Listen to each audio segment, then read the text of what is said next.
오늘 토론회는 4월 10일 실시될 국회의원 선거를 앞두고 각 정당의 주요 정책을 알려드리기 위해 마련됐습니다. 토론회는 SBS, KBS, MBC와 국회방송 KTV를 통해서 동시에 생중계되고요.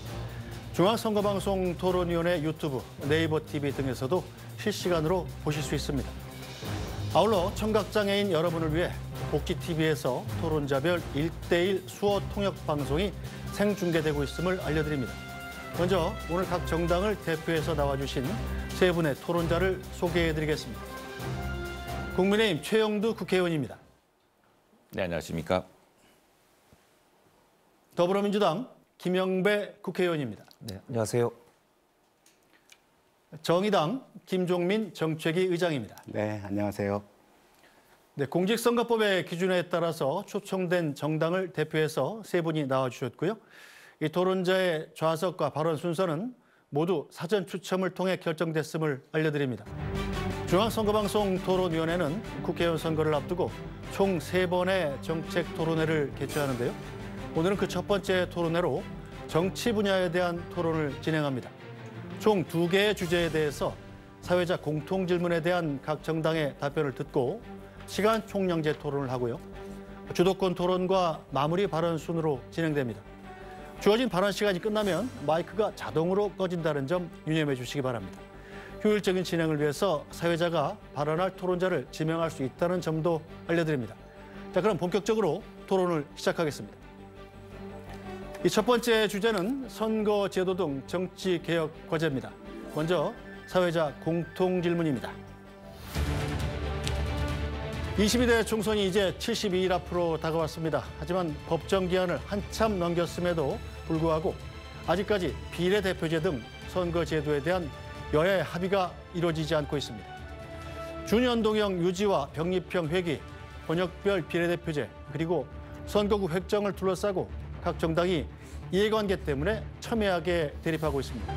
현재 대한민국의 정치가 우리 사회의 갈등과 정치 양극화를 부추긴다는 비판이 아주 많습니다.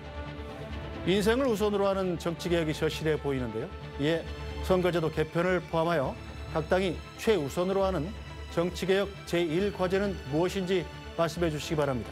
답변 시간은 1분입니다. 먼저 국민의힘 최영두 의원 답변해 주시죠. 네, 국민 여러분, 정치의 본령은 사회적 갈등과 대립을 해소하고 중지해서 통합을 이끌어내는 데 있습니다. 그리고 정치가 경제, 외교, 안보를 더욱 두텁게 해서 국익을 보호하고 민생을 더 따뜻하게 하는 데 있습니다. 그러나 우리 정치는 국민들을 너무나 실망시키고 있습니다. 소수 여당으로서, 정부 여당이지만 소수 여당으로서 너무 송구하고 죄송합니다. 그래서 저희들은 정치의 신뢰를 높이기 위해서 국회의 불신의 이유를 줄이기 위해서 노력하겠습니다. 지금 통계청의 조사를 보면은 우리 국회야말로 국가기관 중에 가장 신뢰도가 낮습니다. 믿을 수 없다, 아예 신뢰하지 않는다는 조사도 81% 가까웠습니다. 그래서 저희들은 정치의 신뢰를 회복하기 위해서 국회의 특권을 줄이겠습니다. 첫 번째, 국회의원의 불체포 특권을 포기하겠습니다. 그리고 금구형 이상의 죄가 확정될 경우에는 재판기관 주관의 세비를 반납하겠습니다. 만일 우리 당의 책임으로 재보궐이 이루어진다면 불공천하겠습니다. 국회의원 수를 250명으로 줄이겠습니다. 네, 최영두 의원 발언 시간을 초과하셔서 마이크가 꺼졌습니다. 자, 계속해서 더불어민주당 김영배 의원 답변해 주시죠. 먼저 국민들께 송구하다는 말씀부터 드립니다. 밥그릇 싸움 하느라고 그러는 거 아니냐. 도대체 왜 선거제도를 합의를 못 보냐. 민심이 천심인데 왜 민심을 제대로 받드는 국회 선거제도 하나 못 만드느냐. 답답하실 것입니다. 윤석열 정부가 불통으로 일관하고 있기도 하고 국민의힘이 여당인데도 전혀 책임성 없이 침대 축구로 일관하고 있지만 민주당이 민심을 받드는 국회, 국민을 닮은 국회를 만들기 위해 최선을 다하겠습니다. 선거제도는 국민들이 주신 표만큼, 자기가 얻은 득표 수만큼 의석이 반영되고 골고루 다양하게 민심이 반영될 수 있도록 의석 구조가 짜져야 되는 것으로부터 출발한다고 생각합니다. KBS 여론조사, 공론조사를 통해서도 보면 우리 선거제도가 변해야 된다고 국민들께서 말씀하고 계신 걸 알 수 있습니다. 꼭 선거제도를 변화시키겠습니다. 네. 자, 정의당 김종민 정책위의장 답변해 주시죠. 네, 정의당의 선거제 입장은 모두 아시는 대로 촛불 항쟁으로 국민들이 만들어 주셨던 위성정당 없는 준연동형 비례제도가 그대로 유지돼서 다당제 민주주의가 구현되는 것입니다. 그런데 진정한 정치 개혁은 선거 개혁뿐만 아니라 정말 정치의 변화, 혁신이 뒤따라야 한다고 생각합니다. 2024년 벽두부터 2명의 정치인에 대한 테러가 있었습니다. 국민들이 깜짝 놀랐고 저 역시 깜짝 놀랐습니다. 대결 정치, 혐오 정치, 그리고 강성 지지층 팬덤 정치가 그대로 정치인에게 이어져서 인과응보로 정치인의 테러가 이어지는 거라고 생각을 하고 있습니다. 먼저 정의당 김진우 비대위원장께서 정당 대표 정치 평화 공정선언을 각 정당이 함께하길 바라고 있습니다. 국회에서 특별 결의안 채택으로 이어지길 바랍니다. 또한 이번 총선부터 혐오 발언, 갈라치기 등에 대한 자제 촉구 등을 공동 실천으로 이어지기를 바랍니다. 네, 김종민 정책위원장께서도 발언 마치셨습니다. 자, 각 당의 선거제도 등 정치개혁 과제에 대해서 들어봤는데요.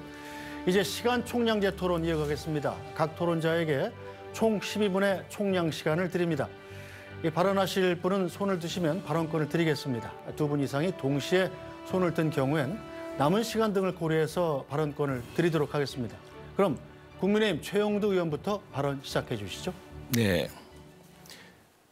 우선에 저는 이 표를 가지고서 두 토론 대표에게 말씀드리고 싶습니다. 지난 총선에서 지금 우리 선거구 선거제도의 개혁의 핵심은 국민의 의사대로 정말 우리 김영기 의원 말씀하신 것처럼 정말 국민의 뜻을 닮은 국회를 만드는 데 있습니다. 그런데 과연 21대 국회가 국민의 뜻을 닮은 국회였느냐에 대해서 이 득표율과 정당 의석 배분의 심각한 격차가 국민의 뜻과 동떨어진 국회, 21대 국회의 실상을 보여주고 있습니다. 김영배 의원께 묻겠습니다. 지난 총선 때는 민주당이 전국 득표율이 49.9%였고 국민의힘은 41.5%, 약 8%포인트 차이였습니다. 그런데 전국 의석수는 민주당이 163석, 국민의힘 84석으로 거의 2배 가까워졌습니다. 이 심각한 국민의 뜻을 담고자 한다면은 민주당은 아마도 당시에 147, 8석, 국민의힘은 123, 4석을 얻어야 됐습니다. 그래서 의석수는 한 20석 정도 차이밖에 안 났어야 되는데 이렇게 2배 가까운 큰 의석 격차를 냈습니다. 이 원인이 무엇이라 생각하십니까? 선거제도에서 가장 중요한 가치는 비례성과 대표성입니다. 즉 자신들이 얻은 득표만큼 의석을 차지할 수 있도록 구조를 짜줘야 정당들도 열심히 하거든요. 그런 면에서 오히려 최영도 의원님이 말씀하신 대로 현재 우리나라 선거제도는 소선거구제 지역구 위주로 되어 있잖아요. 253개의 지역구에서 한 표라도 많은 사람이 이기도록 되어 있기 때문에 51%와 49%가 전체 의석 되면 51%를 얻어도 전체 의석을 다 차지할 수 있는 구조거든요.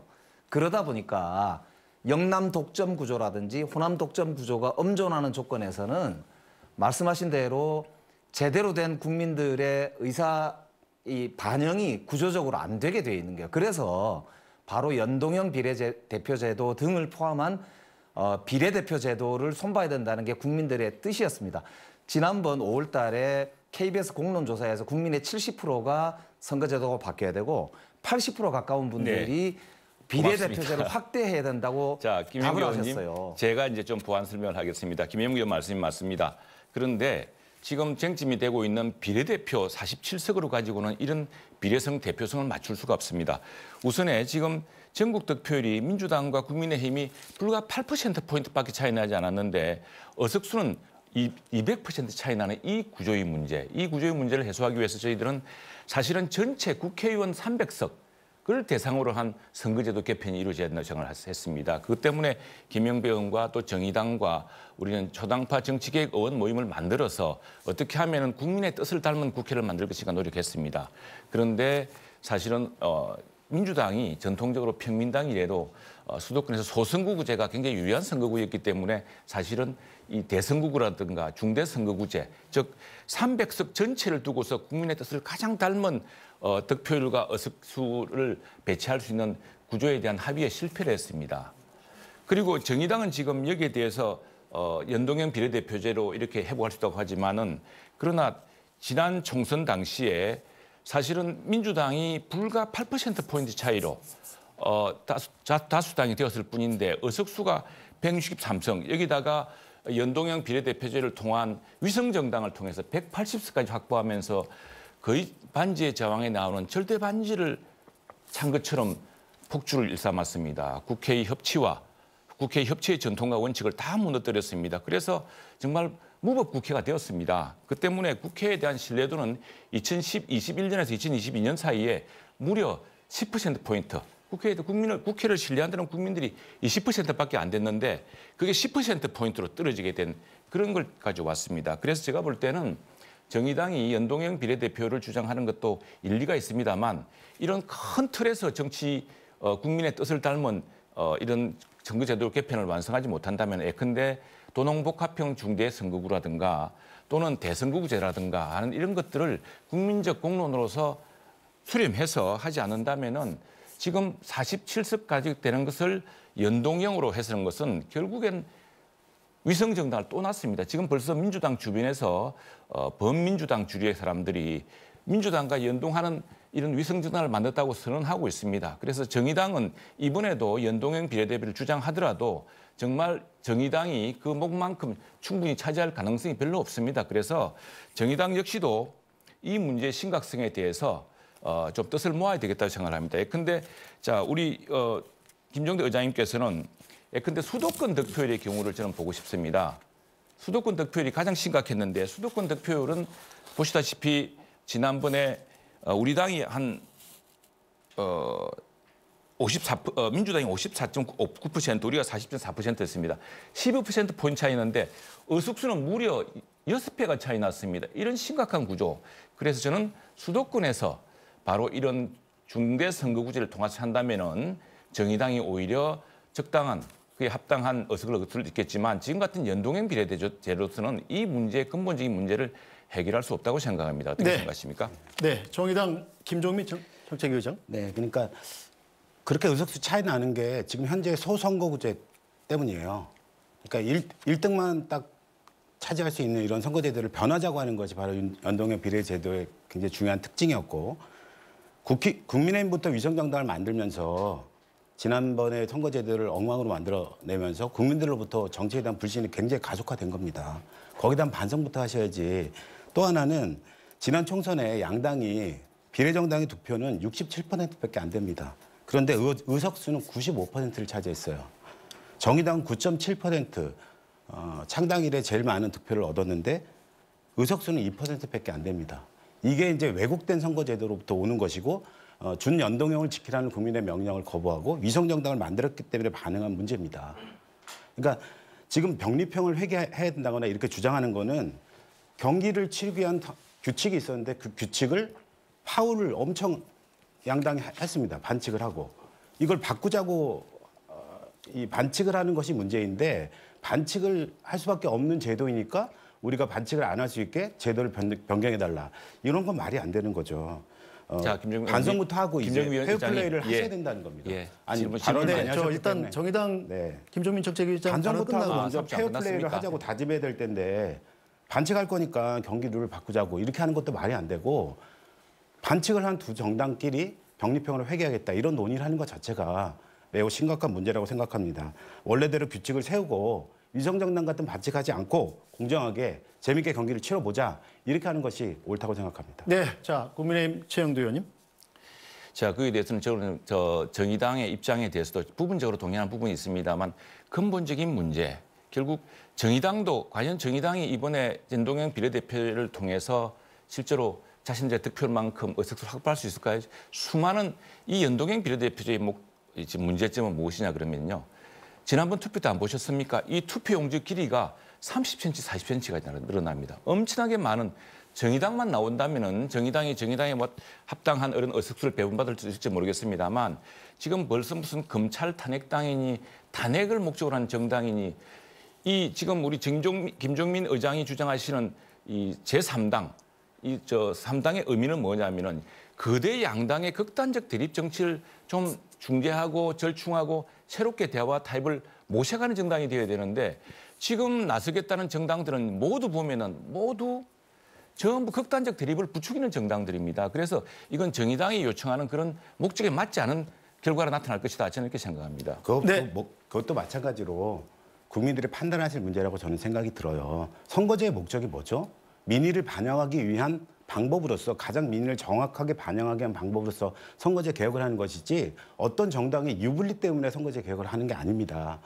선거제 개혁이라는 것은 국민들의 생각과 고민이 얼마나 정치에 반영하고 미칠 수 있냐를 더욱더 정교하게 짜는 건 선거제 개혁의 목적이지 어떻게 어떤 정당이 유불리만 합니까? 그럼 정의당이 불리한 제도를 짜는데 그것이 국민의 민의를 반영하는 거라고 한다면 전 정의당은 그런 선거제도를 채택해야 된다고 생각하는 입장입니다. 네, 민주당 김영배 의원님.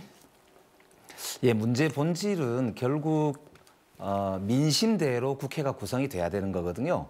연령도 그렇고요. 지역도 그렇고 계층도 그렇고 이 다양한 국민의 목소리가 다양하게 어우러져서 민심이 정말로 제대로 반영되는 구조를 짜줘야 되잖아요.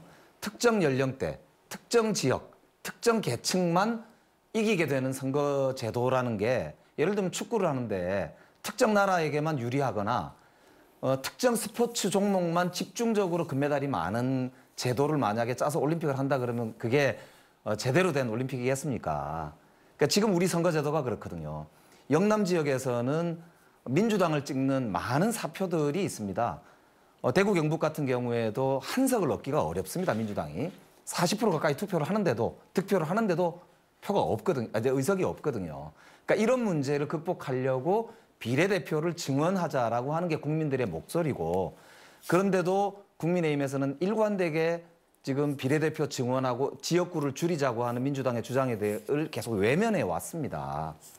지역구의 기득권을 놓기 싫고 대표성은 높이자고 하니 이게 도대체 어떤 제도로 그럼 짜자는 대안이 뭔지를 여쭤보고 싶어요. 그렇기 때문에 민심을 제대로 반영하기 위해서는 자기 기득권을 내려놓아야 된다. 그래서 저는 민주당이 처음에는 지역구를 줄이자고 주장을 했지만 지금은 253석이 불가피하다면 권역별로 연동형을 실시하는 게 옳다. 이게 민주당의 입장이라는 걸 말씀을 드립니다. 네, 다음 어느 분 발언하시겠습니까? 네, 김종민 정의당 정책위원장님. 의원 수를 축소하자 이렇게 이제 제안하시잖아요. 국민들이 또 바란다 이렇게 말씀하세요. 근데 대학 의대 정원은 왜 확대하는 거죠? 의대 정원 수를 확대하는 이유가 뭘까요? 왜 국민들은 판사 수를 많이 확대해달라고 하는 요구를 하실까요? 국민들에게 더욱더 보편적으로 의료 혜택이 돌아가고 판사들이 많음으로써 계속 재판이 지연되는 것을 그것을 방지하기 위해서 하는 제도잖아요. 그러니까 국민들에게 유리하고 좋은 방향으로 가는 것입니다. 국회의원의 의석수를 축소하게 되면은 그만큼 국회의원의 의석수 축소하는 만큼 국회의원의 특권과 권력은 강화됩니다. 그러면 훨씬 더 부자, 기득권, 재벌 이런 데가 훨씬 더 로비하는 것이 쉬워지고 국민들은 훨씬 더 국회의 문턱을 넘기가 어려워질 것입니다. 국회의원 수의 확대와 관련돼서 정의당이 적극적으로 주장하지만 혹이 안 된다면 현재의 정수라도 유지할 수 있는 제도를 만들자는 것이 정의당의 주장이에요. 의석수를 국회의원 수를 줄여내는 것이 왜 정치개혁과 이어지는 것인지 그거에 대해서 얘기를 적극적으로 주셨으면 좋겠습니다. 네, 김영배 민주당 의원님. 제가 최영두 의원님과 국민의힘에 하나 여쭤보고 싶은 게 있는데요.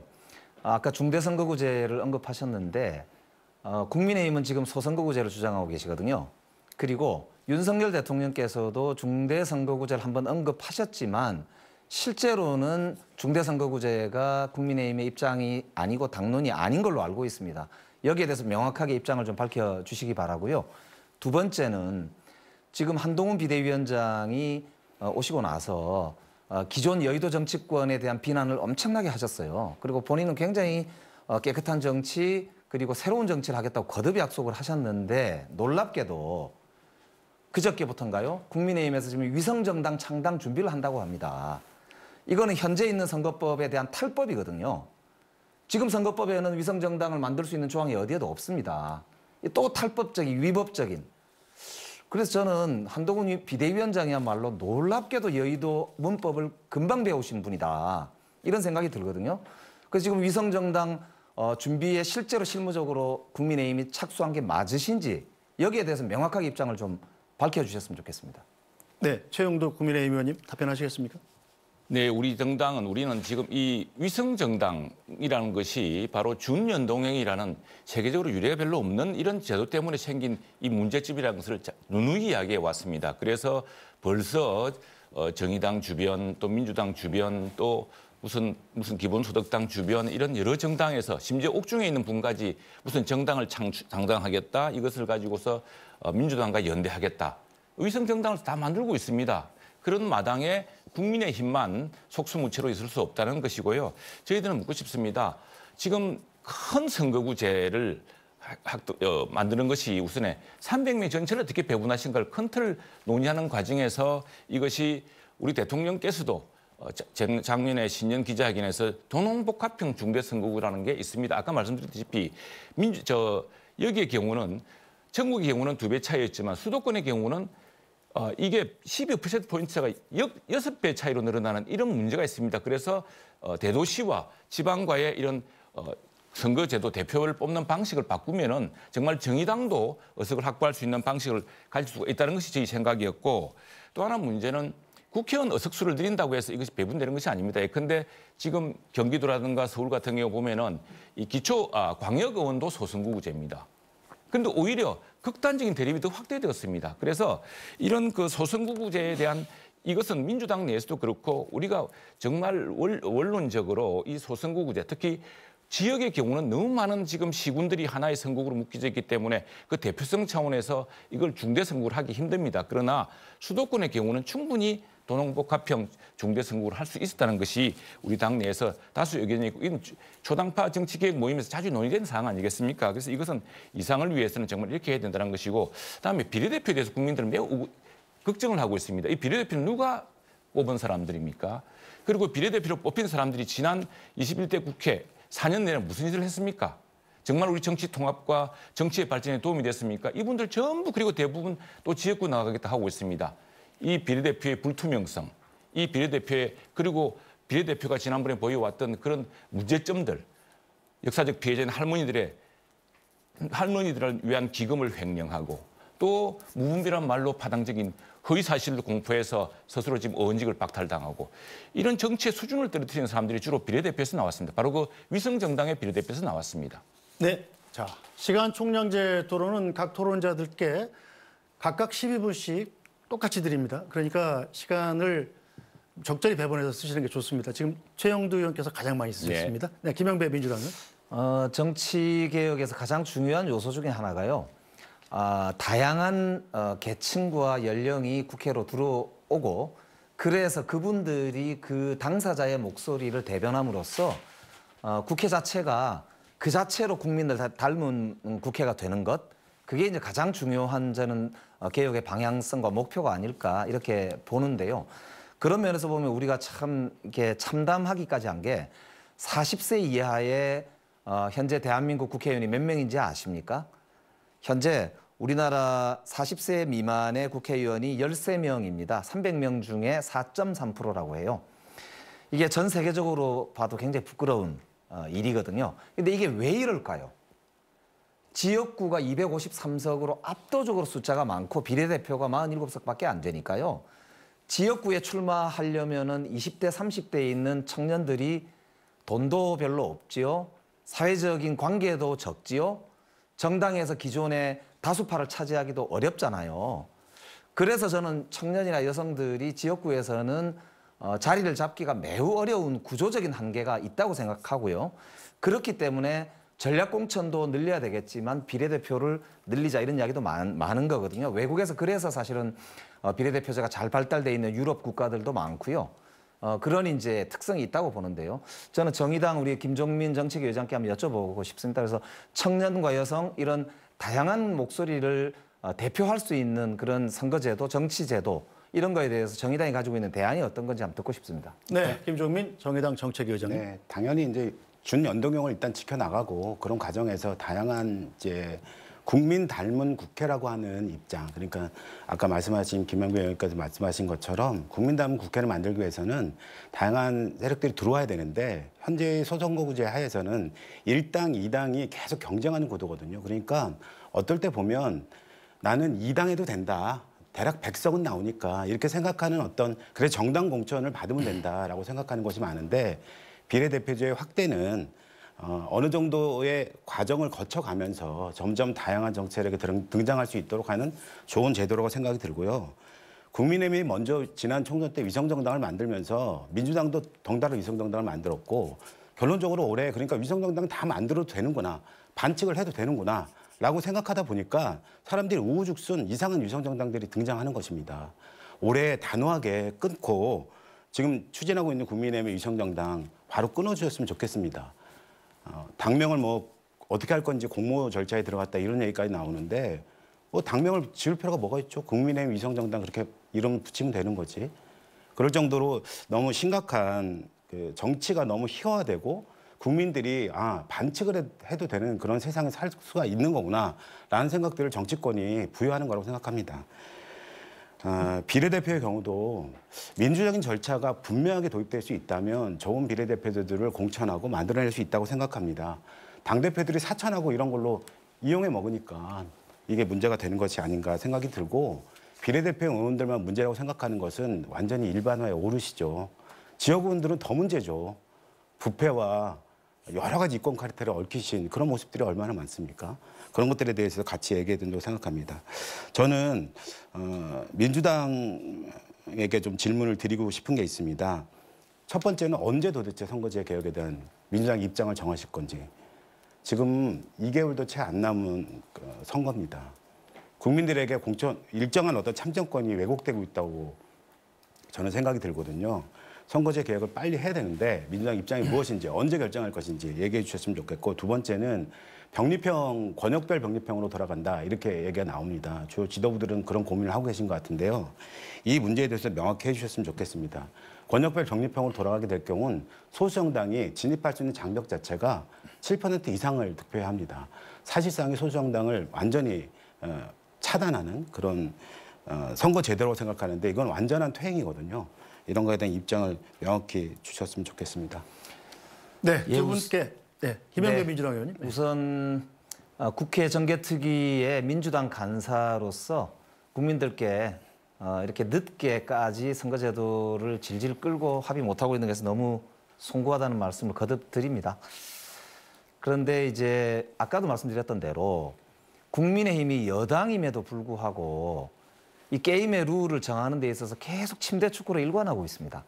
도대체 아무런 이제 추가적인 협상 없이 그냥 병립형으로 돌아가지 않으면 아무것도 안 하겠다고 지금 계속 침대 축구를 하고 있기 때문에 민주당 입장에서는 병립형으로 돌아가는 거는 역사적 회귀라는 걸 분명히 잘 알고 있기 때문에 그렇게 할 수는 없고 그렇다고 해서 지금 이대로 아무런 협상이 안 되면 어차피 새로운 법을 통과시키지는 못하기 때문에 현재 있는 법대로 선거를 치르자니 위성정당 논란이 뻔하게 보인단 말입니다.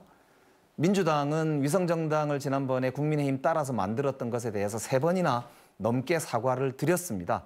이번에도 또 그런 일이 발생하지 않도록 하기 위해서 저희들 고심하고 있는 거거든요. 그러다 보니까 민주당이 결정을 못해서 뭐가 안 되는 것처럼 지금 그렇게 말씀하시는데 그게 아니고요. 국민의힘이 꿈쩍도 안 하고 기득권을 고수하고 있기 때문에 지금 한 발도 못 나가고 있다. 이런 말씀을 드리면서 다만 민주당이 다수당이기 때문에 그리고 개혁을 원하는 정당이기 때문에 최대한 협상 가능한 안을 고민하고 있다. 이 말씀을 드리고 싶고요. 그 고민이 지금 당내에서 치열한 논쟁이 진행되고 있는 것이 사실입니다. 물론 승리를 원하기 때문에 한 표라도 더, 한 석이라도 더 얻는 제도로 채택을 해야 된다는 당내 주장이 있는 게 사실이고요. 그럼에도 불구하고 국민과의 약속, 민주적 가치를 지켜야 된다라고 하는 주장도 있는 것이 사실입니다. 이 두 개가 어느 것도 하나 놓칠 수 없는 두 마리의 토끼라는 점에서 저희들 입장에서는 가치와 현실을 놓고 굉장히 고민에 빠져 있는데요. 국민들께서도 많이 응원해 주시고 저희들이 슬기로운 선택을 할 수 있도록 도와주시면 좋겠습니다. 다만 소수당의 그런 진출과 국민의 다양성이 보장될 수 있도록 끝까지 최선을 다하겠다는 저희들의 노력은 분명하게 말씀을 드리고 그 입장에 있다는 점을 거듭 설명을 드리겠습니다. 마지막으로 저는 이번에도 민주당은 위성정당을 만들면 안 된다고 생각합니다. 그렇기 때문에 제도를 고칠 수 있도록 최대한 끝까지 노력하고 가치를 지키기 위해 싸우겠다. 그 말씀 드립니다. 네, 자 김종민 정의당 정책위원장님. 네. 김영배 의원 말씀처럼 단호하고 분명하게 준연동형 비례대를 지키겠다. 이런 결론이 민주당이 꼭 내려졌으면 좋겠고요. 민주당은 민주적이고 개혁적인 것을 표방하는 정당입니다. 그러면 개혁을 하려면 무언가를 내려놔야 본인들부터 뭔가를 내려놔야 기득권을 타파하는 그런 과정에서 자기 스스로의 기득권을 먼저 내려놔야 개혁이 된다는 것을 꼭 명심해 주셨으면 좋겠고요. 이재명 대표가 이제 이기는 선거를 위해서 선거 제도를 바꿀 수밖에 없다는 얘기를 해왔습니다. 저는 이재명 대표가 원래 약속한 것은 대선 때 굉장히 귀한 시간 쪼개서 대선 과정에서 약속을 하고 또 의총도 열어서 여러 번 결의도 했습니다. 준연동형도 지키고 위성정당 만들지 않겠다 이렇게 말씀하셨거든요. 이거는 두 개가 같이 있을 때 이 제도의 의미가 있는 것입니다. 근데 지금의 민주당은 이 둘 중에 하나는 포기된다고 말하는 것이거든요. 준연동을 지키려면 민주당이 포함하는 비례위성정당을 만들어야 된다. 이런 얘기까지 지금 나오고 있습니다. 위성정당 안 만들려면 병립형으로 돌아가야 된다. 이렇게 말하고 있어요. 이 둘 중에 하나의 얘기는 명분도 지키지 못하고 실리도 지키지 못하는 것뿐만 아니라 명분론이냐 실리론이냐 이런 논의가 아니에요. 민주당 입장에서는 무조건 이기는 제도를 어떻게 만들 것이냐 여기에만 골몰하고 있는 모습이라고 생각이 들어요. 단호하게 끊어내고 개혁정당, 민주정당으로서의 모습으로 다시 돌아왔으면 좋겠다. 이렇게 말씀드리겠습니다. 네, 최영도 국민의힘 의원님 발언하시겠습니까? 네, 저는 이 정치개혁의 본질은 국회의원들이 국회의 신뢰를 회복하는 데 있다고 생각합니다. 지금처럼 헌법기관 중, 국가기관 중 이렇게 국민의 신뢰를 잃었어야 국민이 가장 불신하는 국민의 최근에 4개 여론조사 기관의 공동조사에 따르면 81%의 국민이 국회를 신뢰하지 않습니다. 국회가 없었으면 좋겠다고 생각을 하고 있습니다. 왜 이렇게 되었습니까? 바로 그것은 민주당이 보여주었던 그런 일당 독주, 180석 가까운 절대 반지를 꼈다고 이렇게 폭주하던 시기에 그럼 그 시기에 정의당은 과연 정의롭게 행동했느냐? 저는 예컨대 정의당이 지금 같은 연동이 없어도 여러 곳에서 지역구 의석을 스스로 배출한 적이 있습니다. 그때 많은 국민들이 두 당과 다른 새로운 비전이 있구나, 새로운 미래가 있구나를 보여줬어야 되는데 정의당은 때때로 민주당의 표를 보태주면서 180석의 어떤 그 절대 의석을 보태주기 위해서 행동하면서 그런 신의를 저버린 적도 있습니다. 그래서 이것은 국민의 신뢰를 회복해서 국회가 다시 신뢰를 회복하고 특권을 내려놓아서 정말 국회를 이제 믿을 수 있겠구나.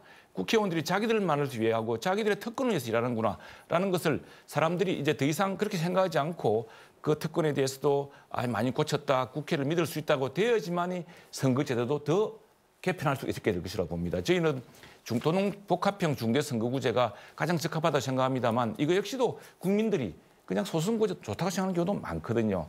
의석수를 더 늘릴 수도 없습니다. 의석수를 줄이는 압력이 더 강합니다. 실제로 의석수를 줄여서 더 정확하게 해서 더 신뢰를 높인다면 더 효율적인 국회가 될 수 있습니다. 그리고 왜 소수 정당이 득표를 못합니까? 지금처럼 여야가 이렇게 국민의 신뢰를 못 얻는다면 저는 보다 선명하고 보다 미래적이고 보다 통합적인 정책으로 충분히 지지를 얻을 수 있을 거라고 생각을 합니다. 네, 김종민 정의당 정책위원장님. 그러니까 정의당이 오랜 기간 비례제를 확대할 것을 주장해왔고 연동형 확대를 주장해왔습니다. 근데 결과는 정의당 욕심차리라 그런 거 아니냐 이런 얘기를 많이 들었습니다. 말씀하신 것처럼 정의당이 정말 정치를 잘했다면 연동형 비례제 이런 거 정말 좋구나 이렇게 아마 말씀하셨을 거라고 생각합니다. 그런 입장에서 정의당도 상당히 반성이 많고 특히 양당 독점의 정치 구조를 깨자라고 이런 창당 정신을 갖고 등장을 했는데 어쩌면 양당 정치에 닮아버린 게 아닌가? 이렇게 아마 국민들이 평가하신 것도 있다고 생각을 합니다.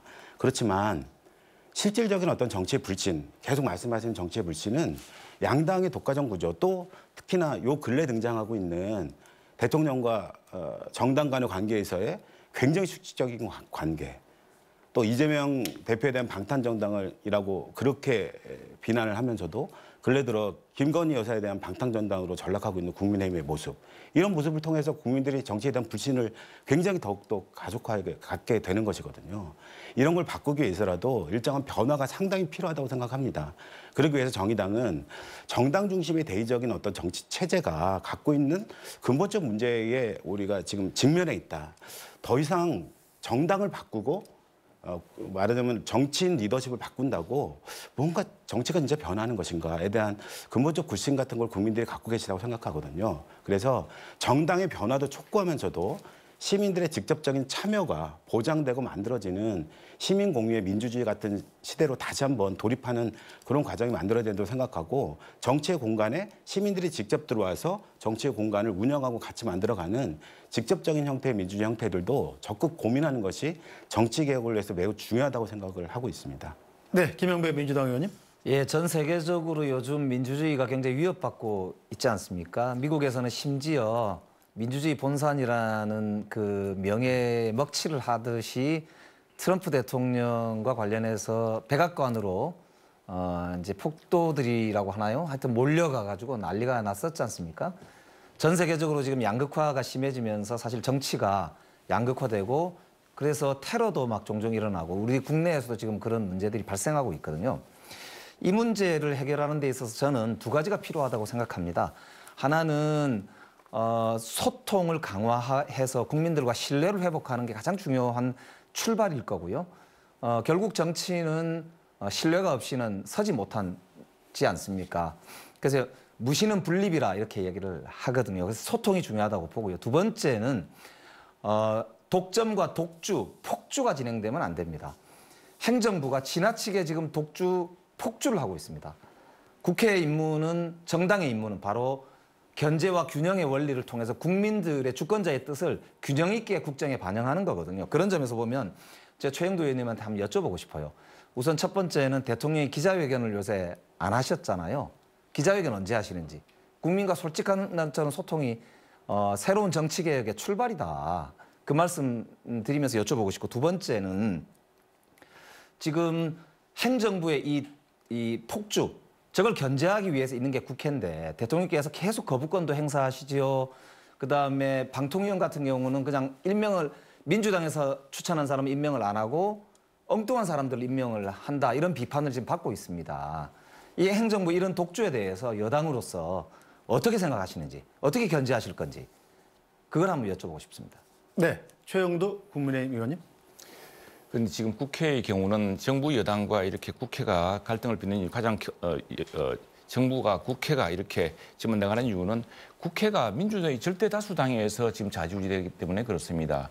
그리고 지금 쟁점되는 많은 법안의 경우 민주당이 여당이고 또 지금처럼 다수당인데도 진행하지 않았습니다. 왜냐하면 예상되는 사회적 갈등이 있었고 또 예상이 되는 경제적 혼란이 있을 수 있기 때문에 안 했던 겁니다. 그런데 지금 뻔히 이 정부도 그걸 진행했을 경우에 민주당이 과거에 예상했던 그런 후폭풍, 그런 부작용이 있을 것이라고 짐작했기 때문에 지금 대통령으로서는 국회에 다시 한 번 더 생각해달라고 재의결을 요구하고 있는 겁니다.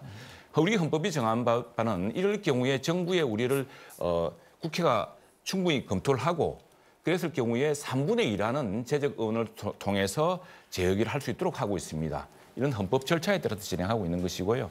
또 하나 지금 기자회견 같은 것은 사실은 그 대통령이 결정하는 문제입니다. 근데 과거 정부도 비슷했습니다. 사실은 이게 우리 어떤 대통령제 문화와 비슷한 것 같은데요.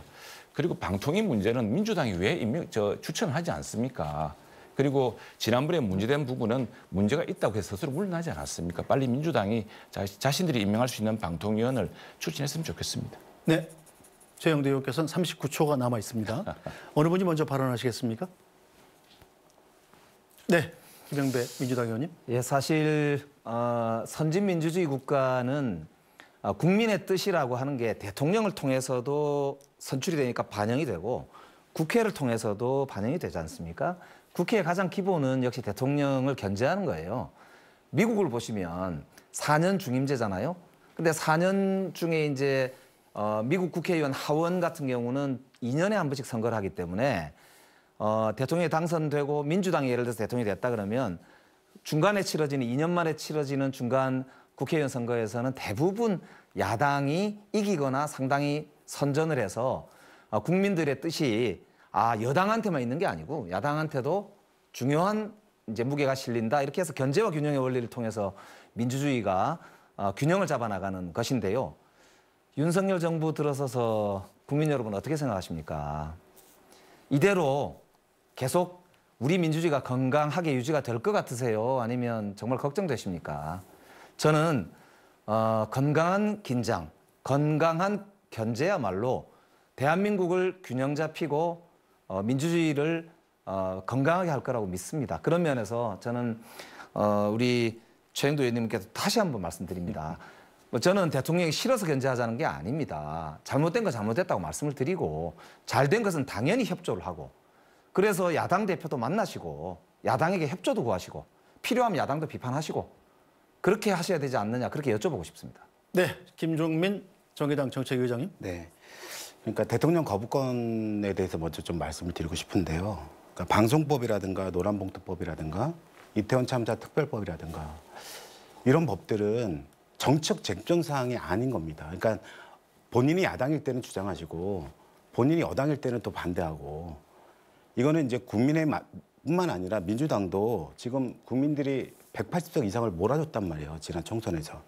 그럼 문재인 정부 산하에서 방송법이라든가 노란봉투법이라든가 이런 걸 통과시켰어야 되는 거죠. 이걸 통과시키지 않으니까 국민의힘이 이제 와서 왜 이러냐 하면서 내로남불이라고 하는 거거든요. 이런 것들이 바뀌는 정치가 돼야 합니다. 그러니까 여야를 넘어서 국민들이 필요로 하고 매우 중요하다고 생각되는 지점에 대해서는 적극적으로 양당이 함께 힘도 합치고 일정하게는 타협도 하고 하는 모습들을 보여줘야 된다고 생각합니다. 또 하나는 그러니까 국민들이 이런 생각을 많이 하실 거예요. 예전에는 그런 게 없었는데 근래 들어서는 SNS 공간에서 이제 가족들이든 친지들이든 아니면 지인들이 소통방 같은 걸 만드시잖아요. 그 소통방이 계속 깨져나가고 있습니다.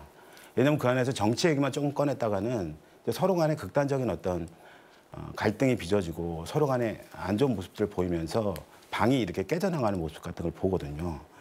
이런 게 이제 왜 그럴까 생각해 보면 꼭 사회 지도층이 아니랄지라도 가장 많이 언론 노출이 되고 있는 정치인들 사이에서 혐오적인 발언을 계속한다거나 대결 정치를 계속 펼친다거나 또는 강성 지지층 팬덤 정치가 막 극성하는 모습 같은 걸 보이면서 심각한 요소와 고민을 만들고 있어요. 그러니까 아까도 그런 말씀 드렸지만은 이재명 대표가 불체포 특권을 포기하겠다고 했고 선거제에 대해서 지키겠다고 했음에도 불구하고 거짓말을 계속하면서 그렇게 할 수 있는 게 정치다 이렇게 말합니다. 그럼 국민들은 이걸 보고 무슨 생각을 하실까요? 김건희 여사가 공적 역할을 맡지 않겠다 이렇게 얘기하셨는데 지금은 너무 활발히 활동하시다가 문제가 생기신 거예요. 그러니까 거짓말을 하는 것이 당연한 사회가 만들어지고 있다. 명품백수수 같은 것도 하면 되는구나 이렇게 생각한다는 거죠, 국민들이. 이런 것을 만들어낸 정치를 바꾸는 게 중요하고 그걸 위해서라도 김진우 위원장이 우리 정의당이 제안했던 정당 대표의 정치 공정 평화선언 같은 거 이런 거 꼭 좀 했으면 좋겠다는 말씀. 네, 정의당 김종민 정책위의장께서는 주어진 시간 12분을 모두 사용하셨습니다. 자, 김영배 의원과 최영두 의원 어느 분 먼저 발언하시겠습니까? 30초가량씩 시간이 남았는데요. 제가 먼저 할까요? 네. 자, 우리 김종민 의장님께 정말 주문드리고 싶은데 정의당은 좀 정의롭게 일을 해줬으면 좋겠습니다. 그런데 이재명 대표가 방탄국회 하려고 국회를 완전히 좌지우지하고 파행시켰던 것과 지금 이른바 도이치모터스 특검은 상황이 많이 다릅니다. 저는 이런 문제에서 정의당이 좀 정의롭게 판단해 주시면은 굉장히 정말 양당 간에 지금 어떤 치열한 이런 문제를 오히려 중재하고 해소할 레버리지가 크게 생각합니다. 우선에 지금 이재명 대표의 이 사법 이런 리스크 같은 경우는 우리 정부가 들어와서 만든 게 아닙니다. 이건 민주당 정부 검찰 시절에 바로 경기도지사 그리고 성남시장 때 문제가 수사되는 게 늦어지는 것일 뿐입니다. 반면에 도이치모터스 특검은 네, 최영도 의원께서도 발언 시간을 모두 사용하셨습니다. 자, 민주당 김영배 의원. 윤석열 대통령이 검찰총장 시절에 본인이 수사하던 건이나 본인이 책임자로 있던 시절에 수사가 제대로 안 됐던 것에 대해서 문재인 정부 시절의 일이다 이렇게 얘기하는 걸 보고 저도 참 이게 어떻게 저럴 수 있나 이런 생각을 많이 했는데요. 마찬가지실 거라고 생각합니다. 저희들 민주당도 더욱 자세를 바르게 하고 수신제가 하기 위해서 최선을 다하겠습니다. 네, 자, 세 분 모두 주어진 시간을 다 쓰셨습니다. 첫 번째 주제는 이것으로 마무리하도록 하겠습니다. 자, 두 번째 토론 주제는 대북 정책 등 외교안보 정책 방향입니다. 진행 방식은 첫 번째 주제와 같습니다. 자, 그럼 공통 질문 먼저 드리겠습니다. 현 정부는 미국, 일본과 안보 협력을 강화하고 있고 다른 한편으로는 북중러 간의 밀착도 가속화되고 있습니다. 이런 가운데 북한은 새해 들어 동해에서 수중 핵무기 체계를 시험했다고 주장했습니다.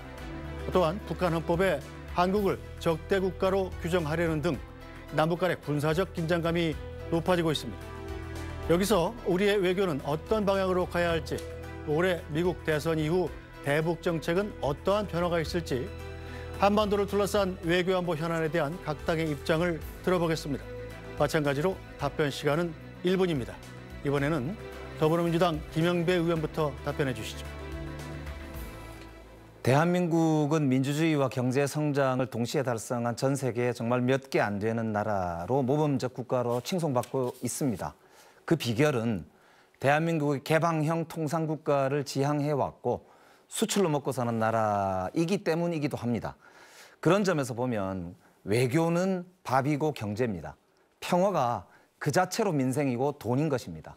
외국인 투자 없이, 외국과의 협력 없이 대한민국 경제는 돌아가지 않습니다. 그런 면에서 이 민주정부들은 평화번영 정책을 써왔고 햇볕 정책을 써왔습니다.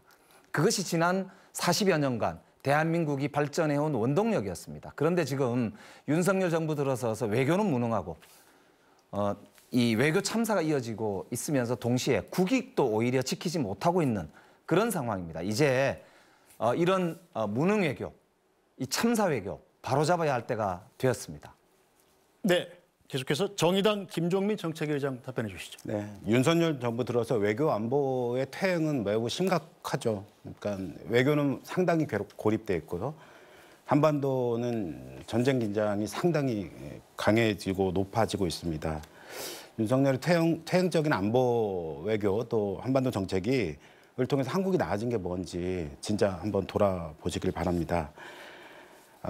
국민의힘은 한미일 군사동맹을 통해 가지고 힘으로 압박해서 흡수 통일하자는 정책을 쓰고 계신 것 같고, 민주당은 경제 지원 등을 통해서 평화를 좀 이렇게 회복하고 또 그 평화를 사자고 하는 걸 갖고 있는 것 같습니다. 그런데 둘 다 보면 현재 북한 모습을 보면 그런 두 가지 정도가 다 먹히지 않고 있고 긴장은 가속화된다고 생각을 하고 있습니다. 그래서 정의당은 이런 적대적인 어떤 남북 간의 관계가 아니라 평화와 공존이 일정하게 제도화되고 항구적으로 변화되는, 그러니까 제도적으로 보장되는 조건에서 남북 기본 협정 같은 방식을 통해 가지고 그것을 만들고 이후에 차분히.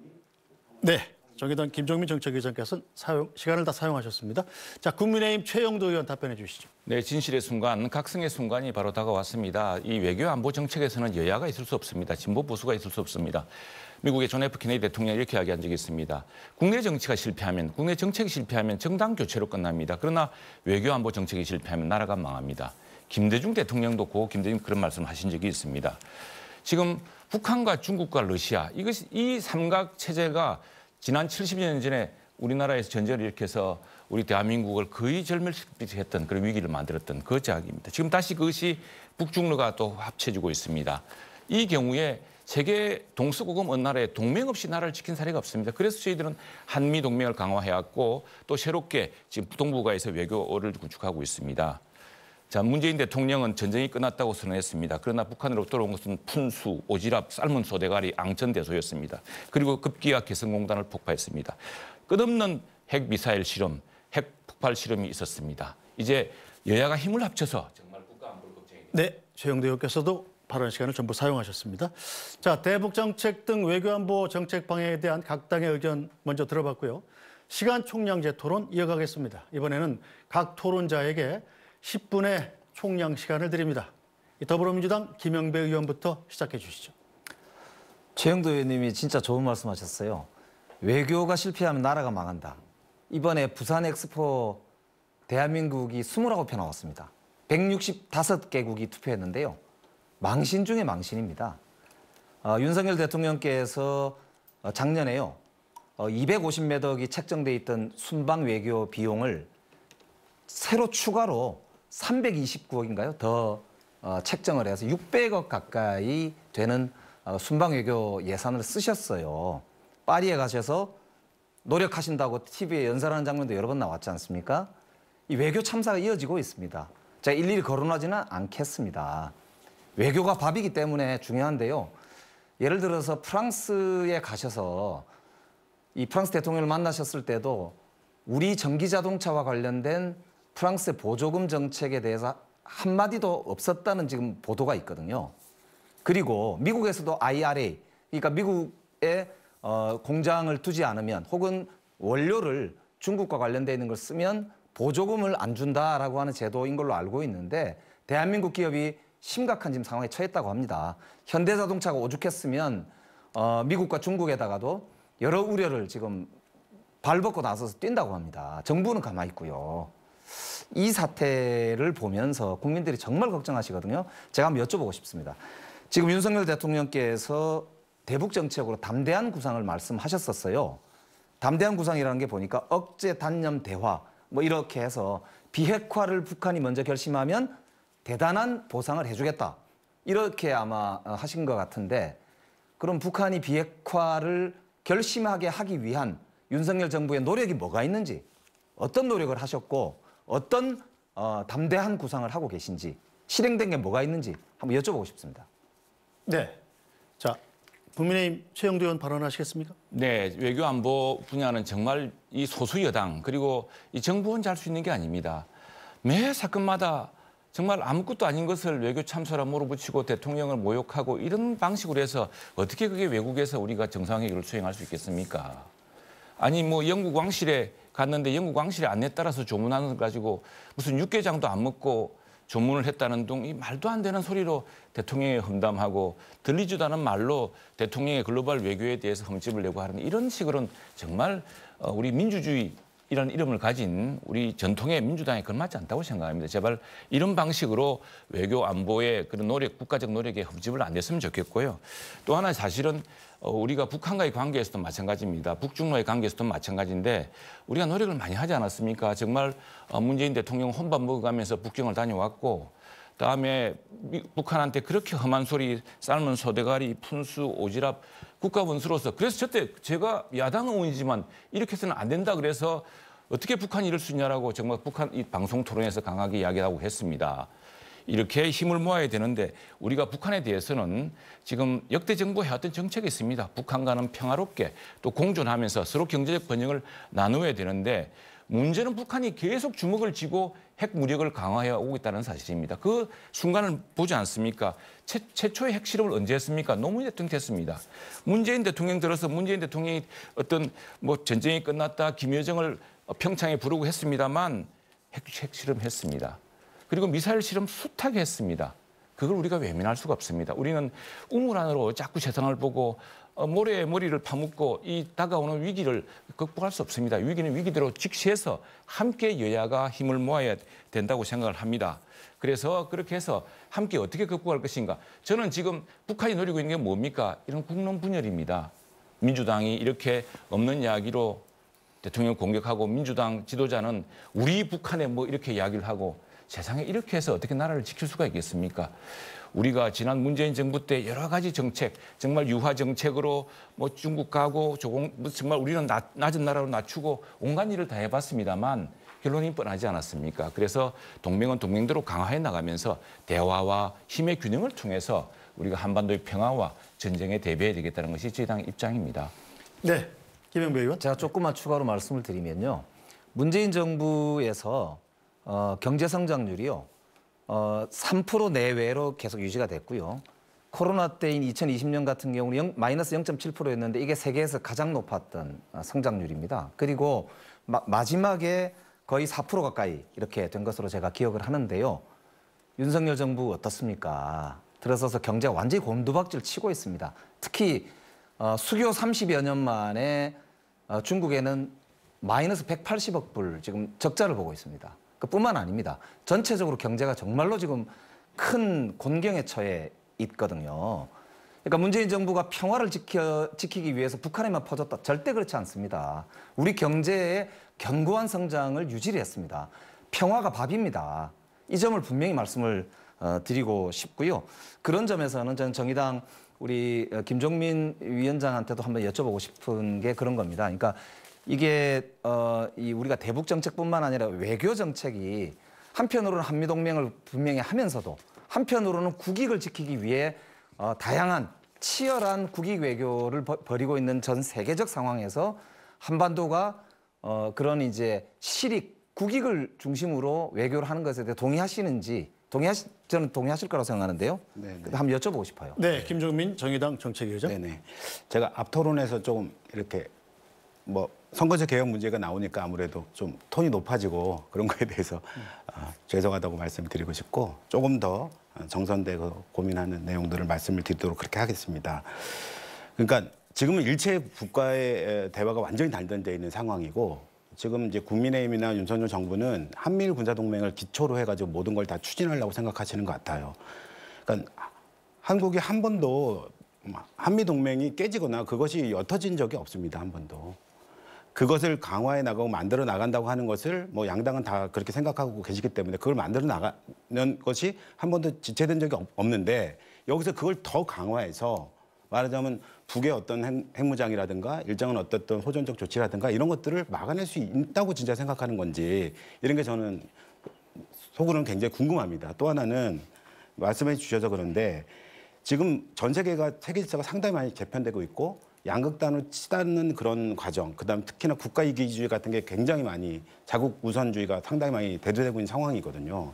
이 과정에 우리는 왜 미국과 일본을 기축으로 하는 그런 동맹 구조만을 짜는가? 왜 미국 편에 꼭 서서 일본 편에 서서만 외교의 실익을 얻을 수 있다고 생각하는지가 이해가 안 됩니다. 사실 이런 모습은 2차 세계대전 때나 냉전 시대에도 상당히 많은 국가들이 다양한 다채널의 외교를 통해서 자신의 이익을 관철시키고 만들어놓은 과정이었어요. 그런데 우리만 지금 현재 유독 지역 동맹으로 표현되는 한미일 지역 동맹을 중심으로 한다는 거죠. 제가 이런 말씀을 꼭 드려보고 싶었는데요. 그러니까 예전에 굉장히 어렵고 힘들었던 시절에도 그 헬싱키 프로세스 같은 걸 했단 말이에요. 그러니까 말하자면 양극단의 유럽 사회에서의 양극단의 진영 대결이 펼쳐지고 있을 때 핀란드의 헬싱키에서 헬싱키 프로세스를 제안하고 만들어가면서 일정은 어쨌든 말하자면 양 진영의 극단적인 대결이 아니라 평화적 양태를 통해서 각국의 이익을 보장하는 방식으로 만들어 온 게 있었단 말이죠. 그렇다면 한국도 동아시아에서 지금 대만 문제도 심각하죠. 그다음에 한반도 문제 심각하죠. 여러 가지 갈등 구조 고민이 내재되는 조건에서 이른바 이제 동아시아판 헬싱키 프로세스와 같은 이른바 그 동아시아 녹색평화 육자회담 같은 거를 적극적으로 주장하고 만들어 나감으로써 예전에 한번 실패했던 육자회담이 이제는 동아시아 전체의 평화를 위한 과정으로 만들어가면서 한반도 문제도 극복해가는 다자 간의 어떤 외교 무대와 고민을 회복해내는 게 굉장히 중요하다고 생각이 들고요. 특히나 전쟁 훈련들이나 이런 걸 통해서 탄소가 굉장히 많이 배출되고 심각합니다. 그리고 동아시아 내에서의 미세먼지를 포함한 다양한 기후와 관련된 심각한 문제들이 많이 제기되고 있는데 기후협력도 같이 하는 녹색평화 육자회담 같은 거를 적극적으로 추진해 나가는 방식을 통해서 아주 극단적이고 굉장히 왜소하고 하나의 양상만을 갖고 있는 외교 정책이 아니라 다재하던 외교 무대로 빨리 한국 정부가 돌아와야 된다고 생각합니다.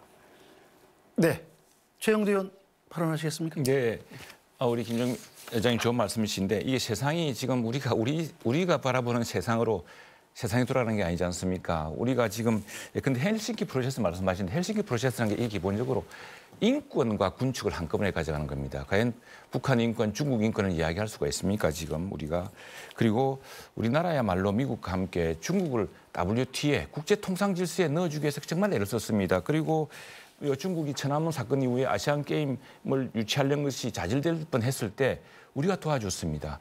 우리가 국제사회를 설득했습니다. 당시에 노태우 대통령이. 그리고 중국이 대회를 치를 수 있도록 신용카드 같은 시스템이라든가 운영 시스템을 제공한 적이 있습니다. 그런데 그때는 중국과 우리 사이가 좋았죠. 그리고 그때만 하더라도 중국은 주얼레 이래로 정말 조용히 기다리면서 때를 기다린다는 이런 시기였기 때문에 굉장히 주변국 사이가 좋았습니다. 그런데 지금 어떻습니까? 대국 굴기 시대 아닙니까? 시진핑의 주석 그리고 전랑 외교로 정말 약한 나라에 와서 우리나라에 와 있는 중국 대사가 우리나라를 얼마나 모욕하고 있습니까? 뭐 이런 상황을 보면서 저희들이 기본적인 국제 질서를 추진하기 위해서도 기본을 우리의 국익과 우리의 국격을 맞추는 그런 걸 하기 위해서 노력하고 있는 것이고요.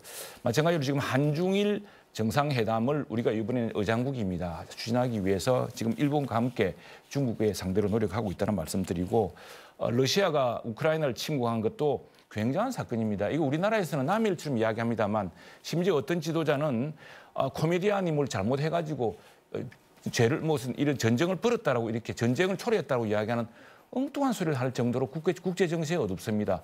유럽에 한번 가보십시오. 유럽의 모든 의회가 빨리 이제 우크라이나 침공을 멈추지 못하면은 유럽 전체가 러시아 푸틴의 야욕에 희생당할 수 있다고 겁을 내고 있습니다. 그래서 유럽의 수많은 국가가 나토의 우산에 들어오고 있지 않습니까? 그래서 저희는 정말 그 걱정하다시피 미중국의 각축, 이런 강대국의 각축 속에서 우리가 살아남기 위한 지혜를 다 만들어야 됩니다. 그것이 필요한 것이 바로 호주 같은 나라들의 전범이라든가 또 인도, 또 이런 나라들과 협력해야 되고 그것이 쿼드이기도 하고 그것이 인도태평양 경제 프레임워크이기도 하고 그것이 호주, 인도네시아, 멕시코 같은 이런 믹타이기도 합니다. 그런 노력들을 다자 노력을 다 하고 있다는 말씀을 드립니다. 네, 김영배 의원 발언하시겠습니까? 예, 아까 제가 이제 여쭤본 담대한 구상에 대해서는 말씀을 전혀 답을 안 하시는데요. 이 작년 10월 달에 대통령의 헌법에 이제 있는 자문기구인 민주평통이라는 이제 기구가 있거든요.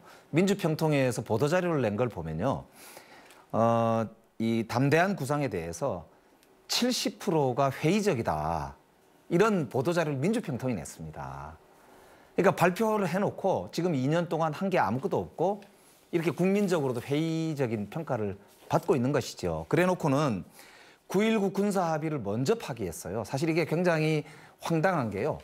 9.19 군사합의에는 북한이 쏜 이 소위 우주로 쏜 발사체와 관련해서는 규제 조항이 없습니다. 이 남쪽으로 사거리가 얼마나 날아오면 안 된다 이런 거는 있는데 하늘로 얼마나 올라가는가에 대해서는 규제 조항이 없거든요. 그런데 북한이 전략 미사일을 쏘았다, 위성 발사체를 쏘았다 이래가지고 그걸 빌미 삼아서 9.19 군사합의를 먼저 파기하는 그런 이제 조치들을 한국 정부가 먼저 했거든요. 이거는 역사상 처음입니다. 보수 정부에도 한 번도 그런 적이 없습니다. 자주평화민족대단결이라고 하는 김정은이 최근에 연설에서 자기들 헌법에서 이걸 지우겠다고 했던 그 조항 있지 않습니까? 이게 박정희 대통령 때 7.4남북 공동성명 때 합의된 내용 아닙니까? 그 뒤로 우리 민족이라고 하는 개념에서 계속 지켜져 오던 원칙입니다. 지금 그게 윤석열 정부 들어서서 완전히 무너지고 있는 것이거든요. 그런 점에서 저는 국민들이 진짜 이러다가 전쟁 나는 거 아니야? 전쟁 나면 우리 경제는 어떻게 돼? 왜 책임 있게 이 전쟁을 막으려고 하는 노력이 없지? 이런 비판이 많습니다. 거기다가 안보 무능이 너무너무 심각해서 강릉 낙탄 사고 때 제가 국방위원이었거든요. 현장에 가보고 아현실색을 했습니다. 국민들이 그 공포에 떠는데도 그렇게 무책임할 수가 없었습니다. 뿐만 아니고 북한 무인기 때는 어땠습니까? 서울 영공이 완전히 뚫렸었거든요. 그러니까 이런 점들을 볼 때 저는 여당에서도 잘못한 거 잘못했다고 하는 게 맞다. 그래서 저는 한번 진짜 같이 한번 말씀 나눠보고 싶은 게 윤석열 정부가 생각하는 그런 이제 아까 말씀드렸잖아요. 한반도의 평화와 동시에 전쟁을 억제할 수 있는 핵심적인 원칙과 정책이 뭐냐 한번 여쭤보고 싶습니다. 역대 정부가 그랬습니다만 미국에서도 그렇게 하고 있습니다. 먼저 악수를 하려면 주먹을 풀어야 됩니다. 핵주먹을 쥐고 있으면서 주먹을 휘두르는데 악수를 하자고 우리가 덤빌 수는 없는 일입니다. 그리고 악수를 해서 함께 평화 공존을 나가야 되는 것이고요. 자, 낙탄 사고 그리고 또 뭐 무인기 침투하겠는데 이것이야말로 우리 군이 방어 훈련을 얼마나 진지하게 열심히 해야 되는가를 보여주는 바로 그 정자입니다. 9.19 군사합의는 지금 북한이 정전협정 이후에 3천 몇백 차례 정전협정 위반 사례가 있었는데 전부 북한이 도발한 것입니다. 우리 대한민국이 한 적이 없습니다. 유엔군이 한 적이 없습니다. 그런데 지금 그럴 때 이런 도발을 막기 위해서 우리는 공격은 쉽지만 기습 공격은 순간적으로 일어나지만 이 기습 공격을 막는 훈련은 10배, 100배의 노력이 필요합니다. 그런데 그런 훈련을 막는 것, 또 북한이 어떤 갑자기 장사정포를 쏜다거나 할 경우에 그걸 탐지할 수 있는 수도권 방어 내에서의 그런 탐지 기능을 우리가 스스로 물려가는 것, 이런 것들이 사실 우리한테 더 큰 족쇄가 되었던 겁니다. 이걸 풀기 위한 노력이었고요.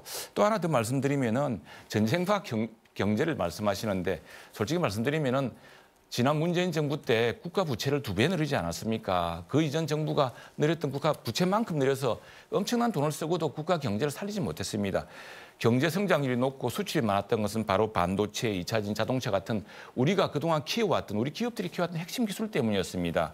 지금 마찬가지입니다. 지금도 반도체, 2차 전지 같은 이런 핵심 문제에서 통상 마찰까지 겹치면서 어려워졌기 때문에 경제가 어렵지만 지금 다시 반도체가 회복되고 자동차가 회복되면서 경제가 키워지고 있습니다. 경제라는 것은 국가가 하는 것이 아닙니다. 이건 기업이 최대한 잘할 수 있도록 도와주는 일입니다. 그래서 이 문제를 전쟁이냐 평화냐 경제냐 하는 것은 정말 그야말로 국론을 분열시키고 국론을 혼란에 빠지게 하는 길입니다. 이제 민주당 때 다 해봤고 우리 때 또 분명한 태도를 모아서 여야가 힘을 합쳐야 될 때입니다. 네, 정의당 김종민 정책위장 발언하시겠습니까? 그러니까 이제 당연히 이제 외교안보 분야에서 여야가 다 힘을 합쳐야죠. 모든 정책을 힘을 합치고 만들어가야 되는데, 그러니까 어떤 정부가 아주 너무 외교 정책이라든가 한반도 정책이 너무 이렇게 얇다는 거예요. 굉장히 단선적이고, 약간 이제 윤석열 정부가 갖고 있는 특징인 것 같은데요. 굉장히 하나로만 무조건 파는 그런 경향이 있다는 거죠. 그러면 그걸 하다 보면 부작용이 나타나고 심각한 문제가 발생합니다. 예를 들면 북에 대해서는 그렇게 강경일변도로 가면 북은 당연히 강경일변도로 나올 수밖에 없다는 건 수십 년의 역사를 통해 다 증명된 것입니다. 그러면 한 축으로는 그렇게 한다면 한 축으로는 평화적 제공과 평화적 공존의 노력, 그다음에 평화의 대화의 노력, 여러 가지 경제적 노력 이런 것들이 뒷받침돼야 하는 것이죠. 근데 아주 강경일변도만 한다는 것이죠. 두 번째는 미국 중심의 어떤 외교 정책을 집중적으로 하다 보니까 중국의 리스크가 생길 수밖에 없는 상황이 됐습니다. 그러니까 미중도 그렇게 갈등하고 패권 경쟁을 가속하고 있지만 샌프란시스코에서 정상이 만나서 일정하게 그런 위험 요소와 고민을 감시하는 정책들을 쓰게 됩니다. 근데 우리는 계속 중국에 대한 강경 발언을 끊임없이 하게 되는 거죠. 또 이걸 만들다 보니까 한미일 군사동맹이라는 걸 강화할 수밖에 없는 게 돼요. 그러다 보니까 일본에 대한 굴욕적인 외교가 굉장히 지속적으로 반복되고 있습니다. 왜 우리가 일본에 대해서 역사적인 문제와 역사적 문제들이 있더라도 현재 문제는 현재 문제들이 있죠.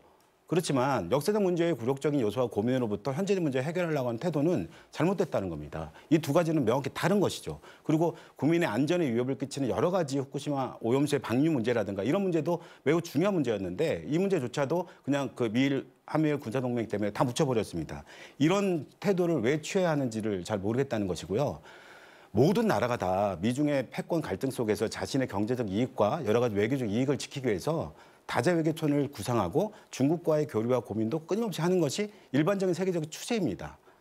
아무리 신냉전이 돼서 둘 중에 하나에 줄을 서야 된다. 이거는 지금 신냉전이라고 하는 것도 너무 과도한 구상이고 그런 것들이 계속 여러 외교 분야에서 두 나라 간의 경쟁이 가속화되지만 협력적 분야도 있기 때문에 그 공간 안으로 파고들어서 하는 외교적인 매우 지혜로운 노력들이 필요하다는 것이죠. 근데 이런 것들이 하나도 되지 않고 일방적인 어떤 외교 전략만 있기 때문에 심각하다고 말씀드리는 겁니다. 네, 외교안보 정책의 특성상 여당인 국민의힘의 질문이 집중되는데 발언 시간이 똑같이 10분이기 때문에 최영재 의원께서 좀 어려우실 것 같습니다. 발언을 좀 가급적 짧게 해서 답변해 주시죠.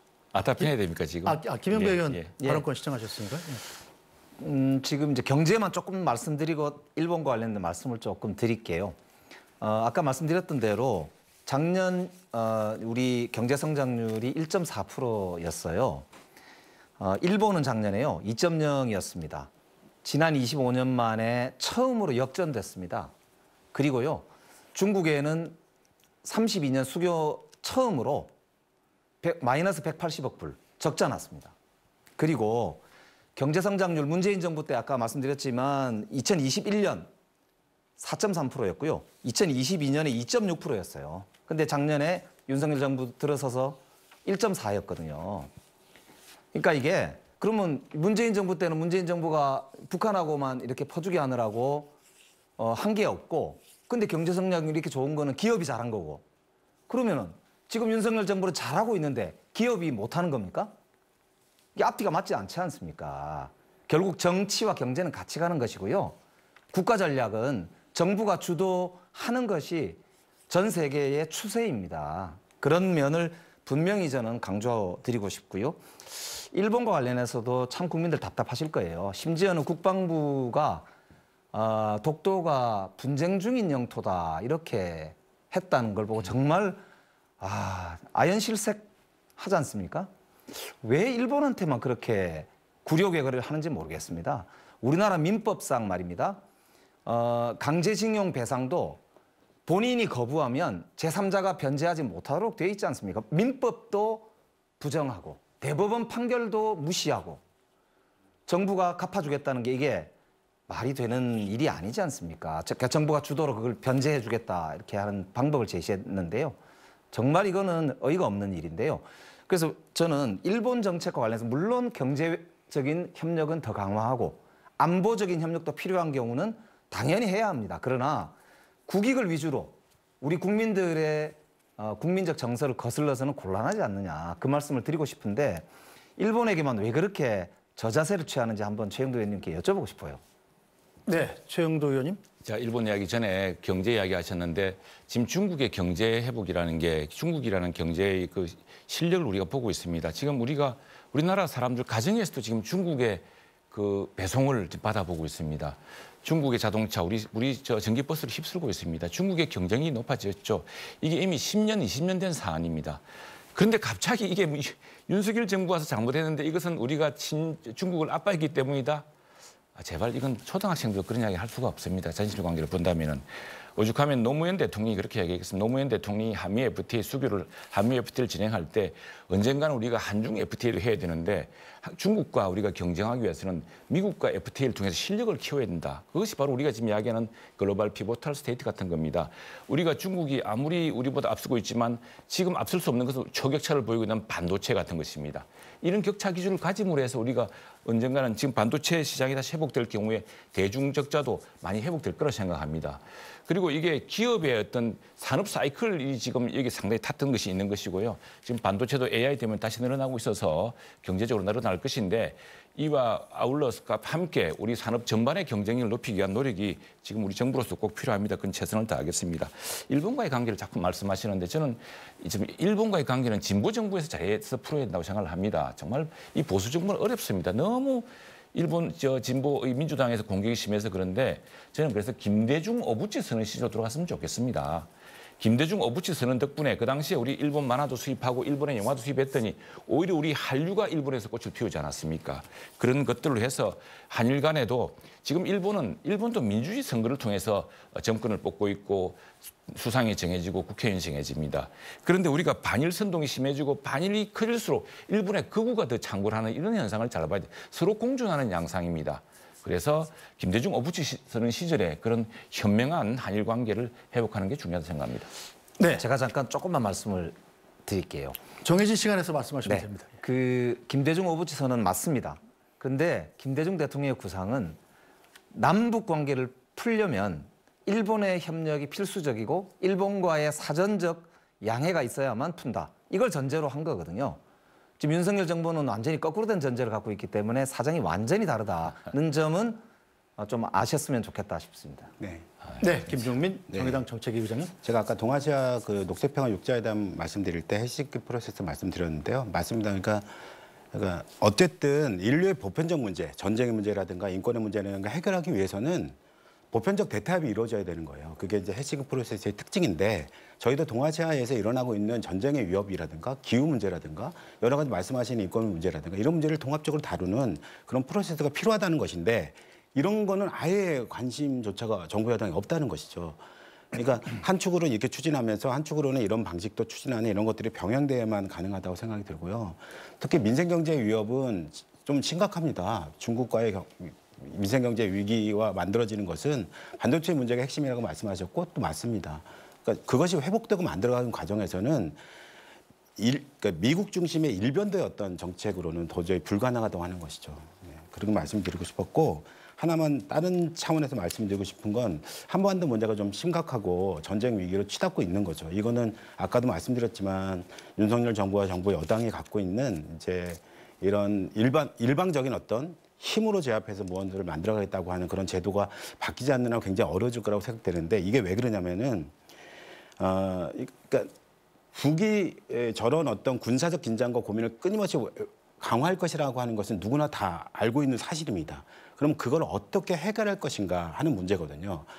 그런 과정에서 정의당은 어느 정도 지금 북에서 일정한 정도의 적대적 국가 관계에 대한 그런 구상과 고민 같은 것도 발표를 얼마 전에 했습니다. 굉장히 위협적이고 비판적으로 저희가 바라볼 수밖에 없습니다. 그런데 남북 간의 지금까지 한 번도 남북 간의 평화 공존 상태를 제도해보자 이런 논의를 해본 적이 없습니다. 그러니까 동서독도 예전에 기본조약이라는 걸 체결을 하거든요. 그러니까 어느 정도의 두 나라 또는 두 개의 체제가 일정하게 인정되는 조건 하에서 어떤 평화 공정 상태를 제도화할 것인가를 고민합니다. 그러니까 9.19 군사합의 같은 것도 마찬가지인데요.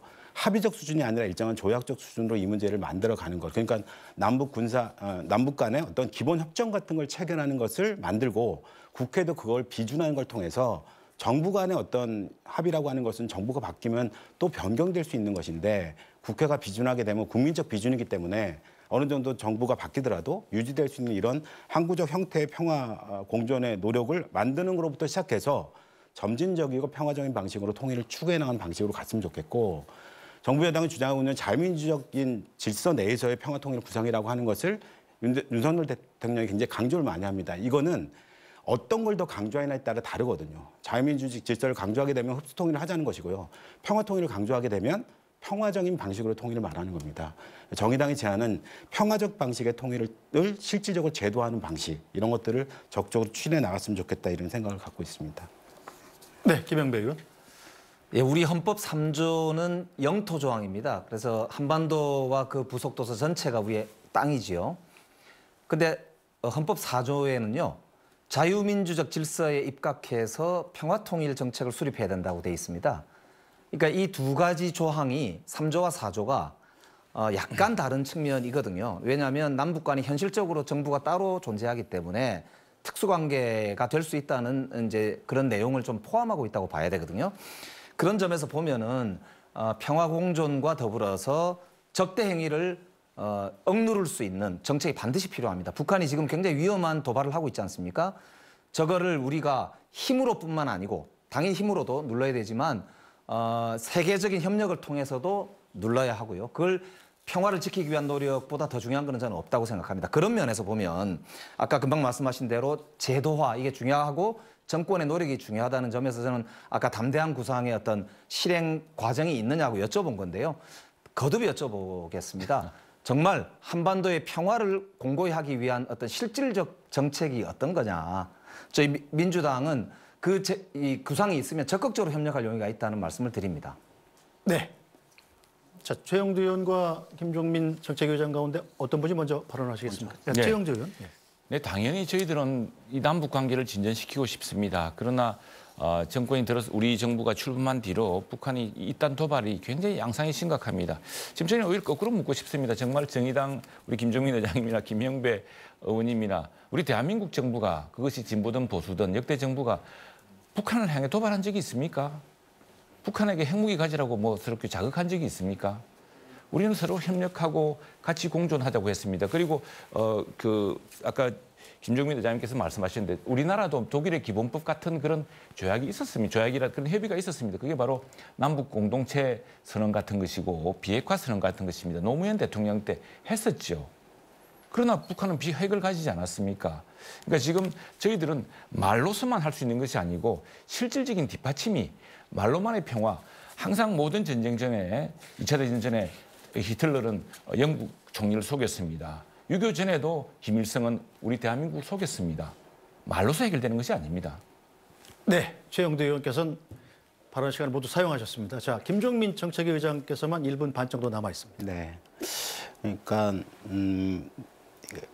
저희가 거듭 얘기하는 것은 윤석열 정부와 국민의힘이 한반도 평화를 위해서 어떤 걸 할 것인가 하면 딱 하나만 하는 겁니다. 전쟁 준비, 전쟁 위협, 또 군사훈련 이런 걸 한다는 것이죠. 미국과 중국 간의 패권 정쟁이 계속 가속화되고 있는데 이 두 가지의 패권 경쟁 속에서 우리는 어떠한 지혜로운 선택을 할 것인가에서 다각도의 선택지와 고민을 갖고 외교를 굉장히 다채널을 통해서 만들어가는 방식이 아니라 그냥 미국 중심의 어떤 것을 선택해야 된다고 강요하고 있는 거죠. 이런 어떤 극단화된 어떤 형태의 외교와 안보의 전략이 향후 빚어질 여러 가지 위험 요소와 고민들이 극단 형태로 나타날 가능성이 크다. 이런 입장에서 변화와 고민이 필요하다고 말씀드린 것이고요. 특히나 이제 제가 동아시아라든가 남북 간 기본 협정에 대한 얘기를 동아시아와 평화적인 어떤 프로세스라든가 이런 것들을 말씀드리는 이유가 현재의 정부 여당이 추진하고 있는 방향, 그것이 북의 여러 가지의 극단적 형태의 전쟁 준비라든가 핵무장이라든가 이런 문제를 막아내고 하기 위한 하나의 방법일 수 있지, 그러니까 예를 들어 3, 4개나 4, 5개 중에 하나일 수 있지 그것만 가지고는 안 된다는 말씀 드리는 겁니다. 그래서 정부 여당이 정의당이 제안하는 동아시아 평화구상이라든가 또는 남북기본협정이라든가 이런 문제에 대한 적극적인 좀 대응 또 화답이 있었으면 좋겠습니다.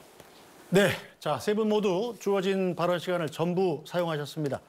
자, 여러분께서는 지금 중앙선거방송 토론위원회가 주관하는 제22대 국회의원 선거 제1차 정책 토론회를 시청하고 계십니다. 자, 이번에는 앞선 토론 주제들에 대한 각 정당의 입장과 의견을 구체적으로 살펴보기 위해서 주도권 토론 방식으로 이어가겠습니다. 정해진 순서에 따라서 주도권을 가진 토론자가 상대 토론자를 지명해 질문과 답변을 이어가는 등 주도권을 갖고 토론을 진행하시면 되겠습니다. 세 분께 각 10분의 주도권 시간을 드리는데요. 주도권을 가진 토론자는 가급적 한 번 발언할 때 2분 이내로 해주시길 바랍니다. 반드시 2개 정당에게 질문하셔야 되고 최소 답변 시간 30초는 보장해 주셔야 합니다. 이 규칙대로 진행되지 않으면 사회자가 개입할 수 있다는 점도 알려드리겠습니다. 자, 그럼 지금부터 주도권 토론 시작하겠습니다. 정의당 김종민 정책위 의장 주도권 토론 시작하시죠. 주도권 시간은 10분입니다. 네, 먼저 국민의힘 최영도 의원님께 먼저 말씀드리고 싶은데요. 얼마 전에 이제 윤석열 대통령하고 한동훈 비대위원장 간의 갈등이 굉장히 심각했고, 저는 대통령의 당무 개입이 아주 공공연하게 드러났던 사건이다. 그 전에는 뭐 아주 이렇게 아주 확고하게 드러난 건 아니었지. 이번에는 아예 그냥 드러낸 사건이다 이렇게 보여집니다. 특히나 이제 이 문제가 이제 김건희 여사의 어떤 특검과 관련된 문제로부터 이제 대통령의 대노가 있었고 경로가 있었고 이런 과정이라고 얘기를 한다는 거죠. 그러니까 국민의힘은 이재명 대표의 어떤 부채법권 당시에 반탕정당이라고 하는 그런 프레임을 씌워서 이제 공격을 하셨잖아요. 그러면 이 문제도 똑같다고 생각이 들어요. 아까 이제 그렇게 아니다, 이건 전혀 다른 사건이라고 말하는데 형식적으로는 같습니다. 특검법이 통과됐고 통과된 법에 대해서 거부권을 행사했습니다. 이런 문제에 대해서 그러니까 정치개혁이라고 하는 것은 일정한 자신들이 잘못한 문제에 대해서도 내로남불적으로 접근하지 않는 태도로부터 정치개혁이 시작되는 것인데 어떤 국민의힘은 이런 모습을 가지고 있으면서 계속 방어적 태도를 일관한다는 거죠. 어떤 정치개혁을 가지고 계신지 고민이 엄청 많이 되고요. 특히나 삼김 시절이 지금은 아니거든요. 대통령이 총재처럼 권한을 행사하던 시절은 이제 넘었고 상당히 민주적인 정당 질서가 만들어지긴 시대인데 굉장히 구석기 시대로 돌아간다는 그런 느낌 같은 걸 받습니다. 뭐 한간에는 국민의힘이 뭐 여의도의 용산 출장소냐 이런 표현을 하는데 요즘엔 근래는 아주 비웃는 모습으로 코바나 콘텐츠 출장소냐 이런 얘기까지 나오고 있거든요. 뭐 대통령이 당대표를 거의 7번까지나 바꾸고 이런 모습들에 대해서 좀 심각하다고 생각이 들어요. 그러니까 국민의힘이 정치개혁의 어젠다 고민을 내놓고는 있지만 저는 뭐 이따가 그 말씀 드리겠지만은 정치개혁을 위해서 실질적인 당정관계의 변화, 그다음에 김건희 여사의 특검법 문제 이런 문제에 대한 입장이 어떤 것인지 좀 얘기를 해주셨으면 좋겠습니다. 네, 최영도 의원님. 네, 당정관계의 변화. 보통 이제 호사가들은 이게 당정관계가 수직이냐 수평이냐 그렇지 않습니다. 당정관계는 이인삼각관계라고 생각합니다. 한동훈 비대위원장이 말씀하셨듯이 당은 당대로, 정부는 정부대로, 또 대통령실은 대통령실대로 할 일을 하면 되는 겁니다. 그렇게 해야 되고요. 그것이야말로 입법부와 같은 정부 여당이지만 입법부와 또 행정부가 서로 다른 역할이 있는 거랑 마찬가지라고 생각합니다. 지금 지적하신 그 문제에 대해서는 그건 여러 가지 뭐 지금 논란이 많습니다만 핵심은 이거인 겁니다. 자, 공천을 하는데 혹시 이게 공천이 공정한 경선률이 아니라 어떤 좀 사천에 이런 가능성은 없느냐라는 우려가 전달됐던 것 같고 여기에 대해서 그렇지 않다라고 해명했던 것입니다. 왜냐하면은 그건 항상 경선을 통해서 이루어질 것이기 때문에. 다음 두 번째는 이제 이른바 명품백 논란인데 그건 저는 진실을 밝혀야 된다고 생각합니다. 진실을 밝혀야 된다고 생각하고 그 진실은 명백합니다.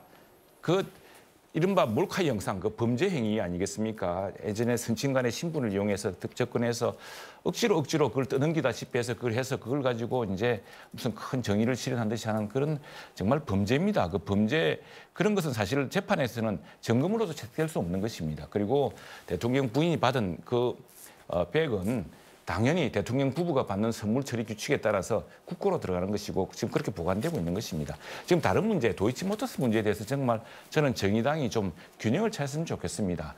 이재명 사건이랑 이재명 방탄 이런 대표의 방탄 문제랑 완전히 다른 겁니다. 이재명 방탄 문제는 말씀드렸다시피 이것은 우리 정부가 들어와서 우리 당에서 제기한 문제가 아닙니다.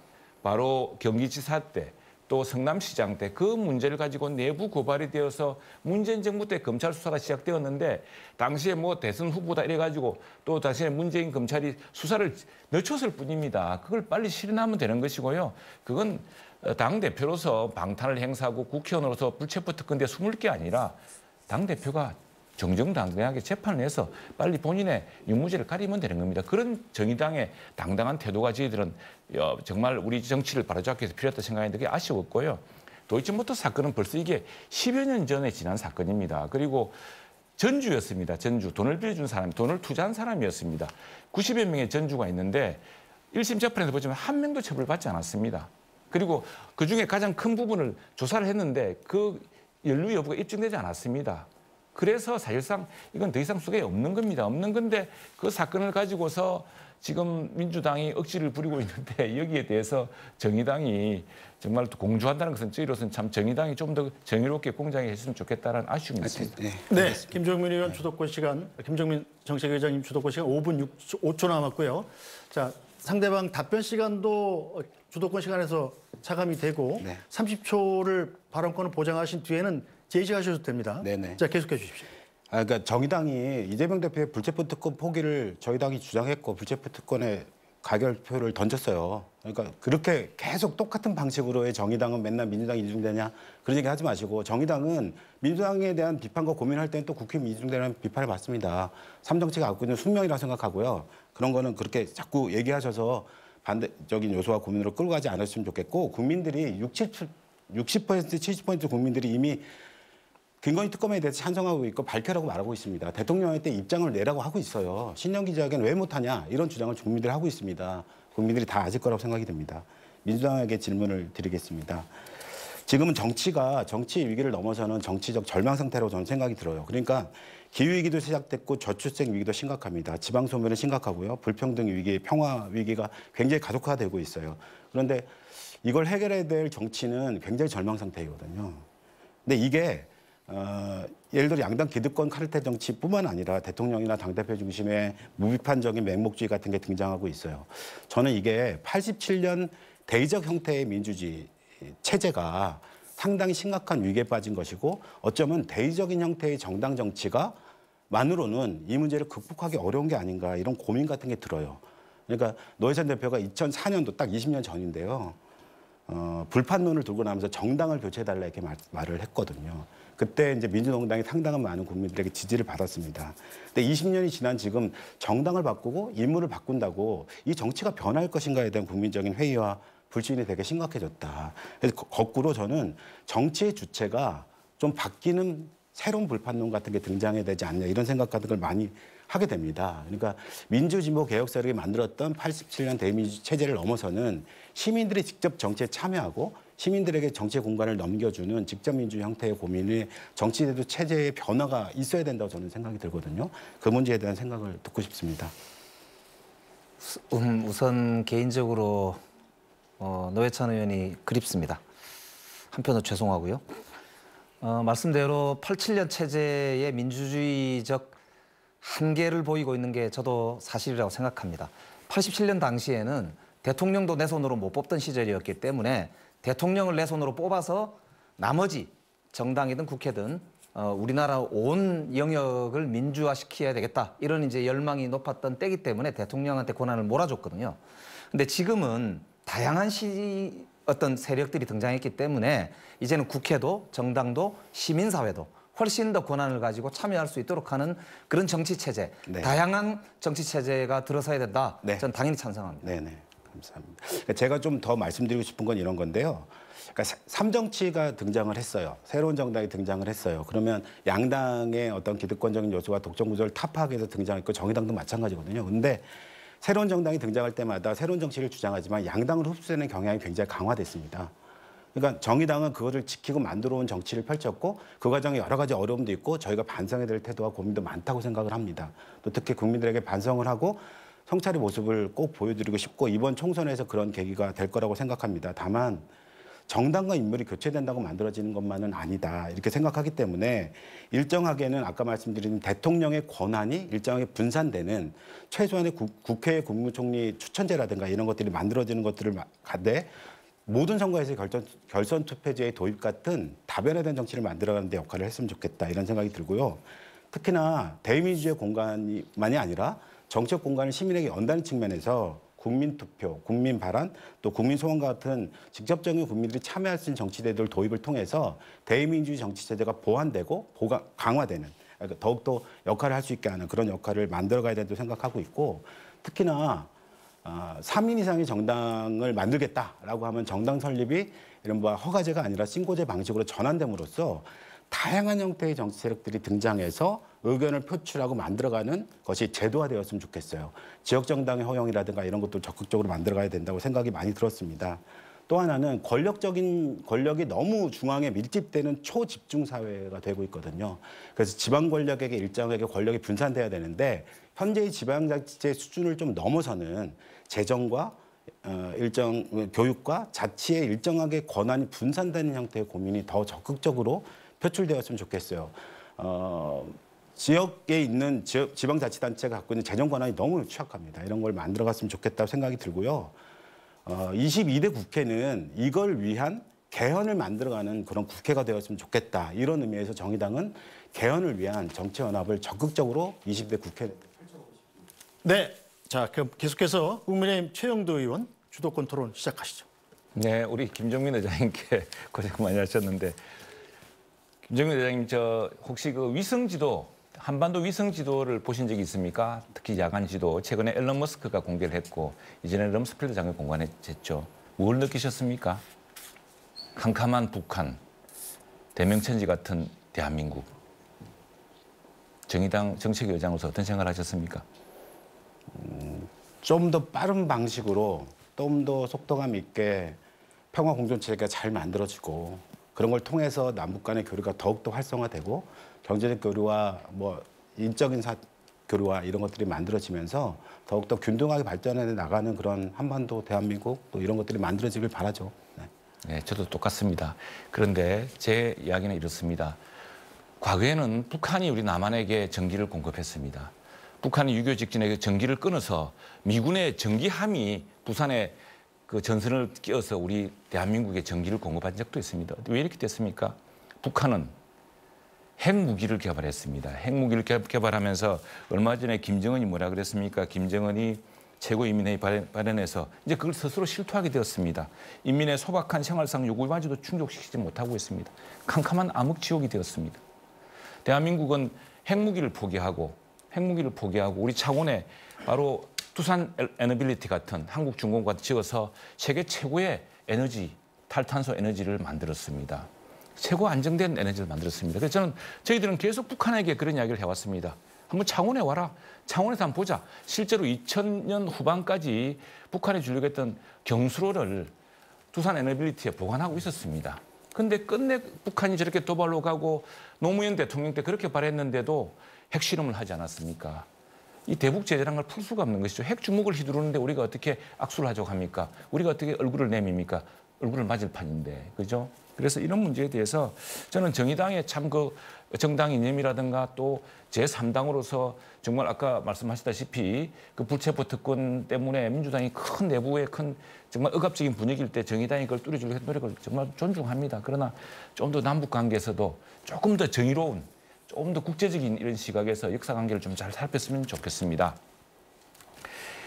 다음에 우리 김영배 의원님. 김영배 의원님 노무현 대통령 때 청와대에서 근무를 하셨죠? 네. 예, 저는 노무현 대통령의 결단이 가장 큰 전환은 한미 FTA에 생각을 합니다. 한미 FTA를 통해서 당시에 민주당 반대했죠. 그 당시에 우리 김영배 의원은 청와대에 계셨으니까 반대하지 않았겠죠? 그때 청와대 내부에서도 엄청난 논란이 있었습니다. 저도 사실 깜짝 놀랐었거든요. 대통령께서 한미 FTA를 꼭 해야 되겠다고 하셔서 청와대 참모들 내에서도 딱 반으로 나누어서 굉장한 논쟁을 했던 기억이 그때 어떤 있습니다. 편이었습니까? 저는 처음에는 얼떨떨해서 반대쪽에 있었는데요. 나중에는 대통령 말씀이 옳겠다라는 생각을 했었어요. 제 현명한 판단을 했습니다. 당시에 민주당이 전부 반대했습니다. 그래서 민주당에서 이걸 찬성하던 의원들을 무슨 송환용이라 부르고 임환용이라 부르고 이랬습니다. 심지어 환영식도 했습니다. 같은 당의 의원들을. 같은 당의 대통령을 철저하게 소외시켰습니다. 그런데 어떻습니까? 그 당시에 바로 국민의힘 전신인 한나라당이 뒷받침했습니다. 그래서 오늘날 우리 경제를 키웠고 트럼프 대통령, 전 대통령이 세상에 이렇게 불평등한 협상이 있을 수 있냐고 이야기할 그 위대한 한미 FTA를 단행시킨 겁니다. 그래서 저는 우리 민주당이 좀 국제 정서도, 국제 질서도 좀 이렇게 글로벌하게 봐줬으면 좋겠습니다. 그때 노무현 대통령이 담화문에 이렇게 하겠습니다. 세상에 많은 사람들이 반대하지만 나는 도대체 그 반대 논리를 잘 이해를 못하겠다. 우리가 개방해서 언제 친 적이 있느냐. 우리가 개방해서 강해져야 된다. 앞으로 중국하고도 이렇게 해야 되는데 지금 중국이 얼마나 대국 굴기 경제대국으로 성장하고 있습니까? 이 중국의 기술을 지금 우리가 따라잡지 못할 지경이 되었습니다. 그걸 하기 위해서 고 노무현 대통령과 우리 당의 전신인 한나라당이 바로 한미 FTA를 했던 것이고 지금도 여러 통상 문제에서는 저희들이 민주당이 조금 더 폭넓은 시각으로 해. 근데 IRA 한다고 얼마나 그때 IRA 가지고 미국 IRA 법안에 우리 정부와 여당 심지어 막 현대자동차까지 막 괴롭히지 않았습니까? 그런데 지금 어떻습니까? 미국에서 현대자동차 너무 잘 팔리고 있습니다. 우리가 정부가 협상을 했고 또 우리 한미 FTA라는 걸 통해서 그걸 했습니다. 지금 중국과의 교역 관계는 정말 우리 경제가 어떤 상황에 처해진을 보여주는 굉장히 중요한 시금석이라 생각합니다. 이것은 우리가 중국에 대해서 홀대고 우리는 중국이 대국이고 우리가 설린 관계를 유지해야 되는데 어떻게 중국한테 그렇게 하겠습니까? 항상 중국하고 잘하려고 했습니다. 그러나 중국은 때때로 우리 국가 이익이 걸린, 예컨대 우리 안보 이익이 걸린 문제, 중국이 북핵 지금 무장 강화, 핵미사일 발사로 우리 대한민국의 안보를 위협하는데 중국이 한번 도와준 적이 있습니까? 이런 문제에 대해서는 우리가 중국에 당당하게 이야기할 수밖에 없다고 생각합니다. 네, 최영도 의원님. 네, 그래서 주도권 시간 남아 있습니다. 남아 있습니까? 네, 그렇습니다. 그래서 저는 이 문제를 어떤 일도 양단으로 누구는 전쟁이고 누구는 평화고 이건 사실 북한의 술책에 놀아나는 것이라고 생각합니다. 그렇게 의도하지는 않았겠지만은. 우리가 민주당 정부 또 우리 국민의힘 정부 앞서 이제 한나라당, 새누리당 정부를 겪으면서 보지 않았습니까? 자, 다시 정의당 우리 김종인 의장님께 발언 시간 드릴 게 하나도 없으니까. 자, 1.1 사태 아십니까? 1.1 사태?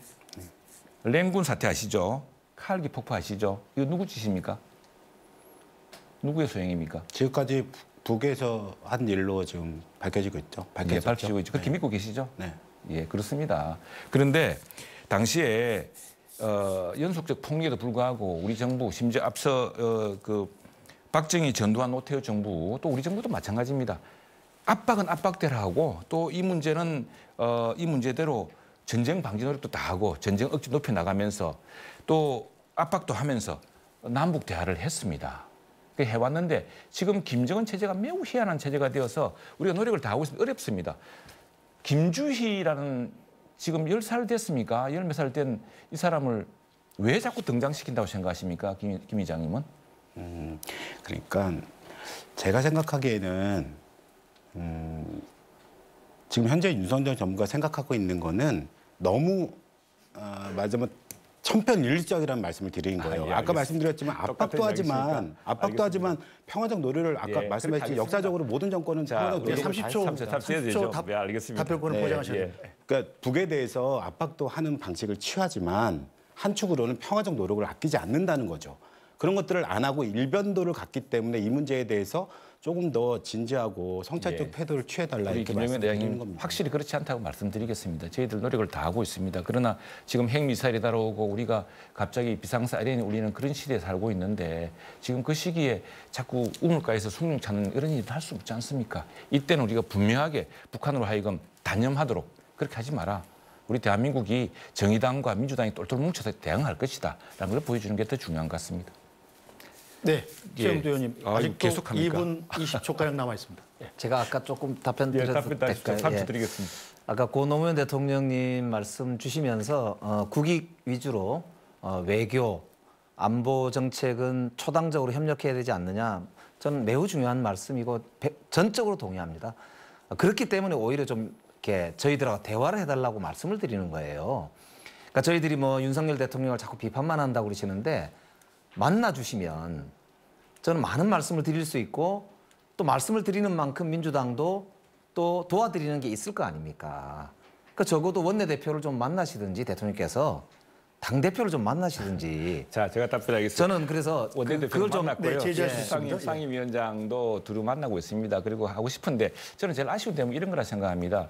아니 하지도 않은 말을 가지고서 미국 대통령과 미국 의회를 조롱했다고 당대표가 나서서 하시고, 이게 사실은 저는 제일 아쉬운 순간은 언제냐 그러면 재작년 대통령 된 첫 해에 국회 내년도 예산안에 대한 동의를 요구하는 연설을 왔을 때 그때 이하 대표가 만나는 자리가 있었습니다. 그 자리를 저는 민주당 이재명 대표가 거부한 것이 너무 안타깝습니다. 그런 식으로 신뢰를 회복해 나가야 되는데 지금 그런 기회는 다 하고, 심지어 뭐 당 대표와 대통령이 만나자고 하지만 사실은 지금 우리 홍 원내대표가 말씀하신 적이 있지 않습니까?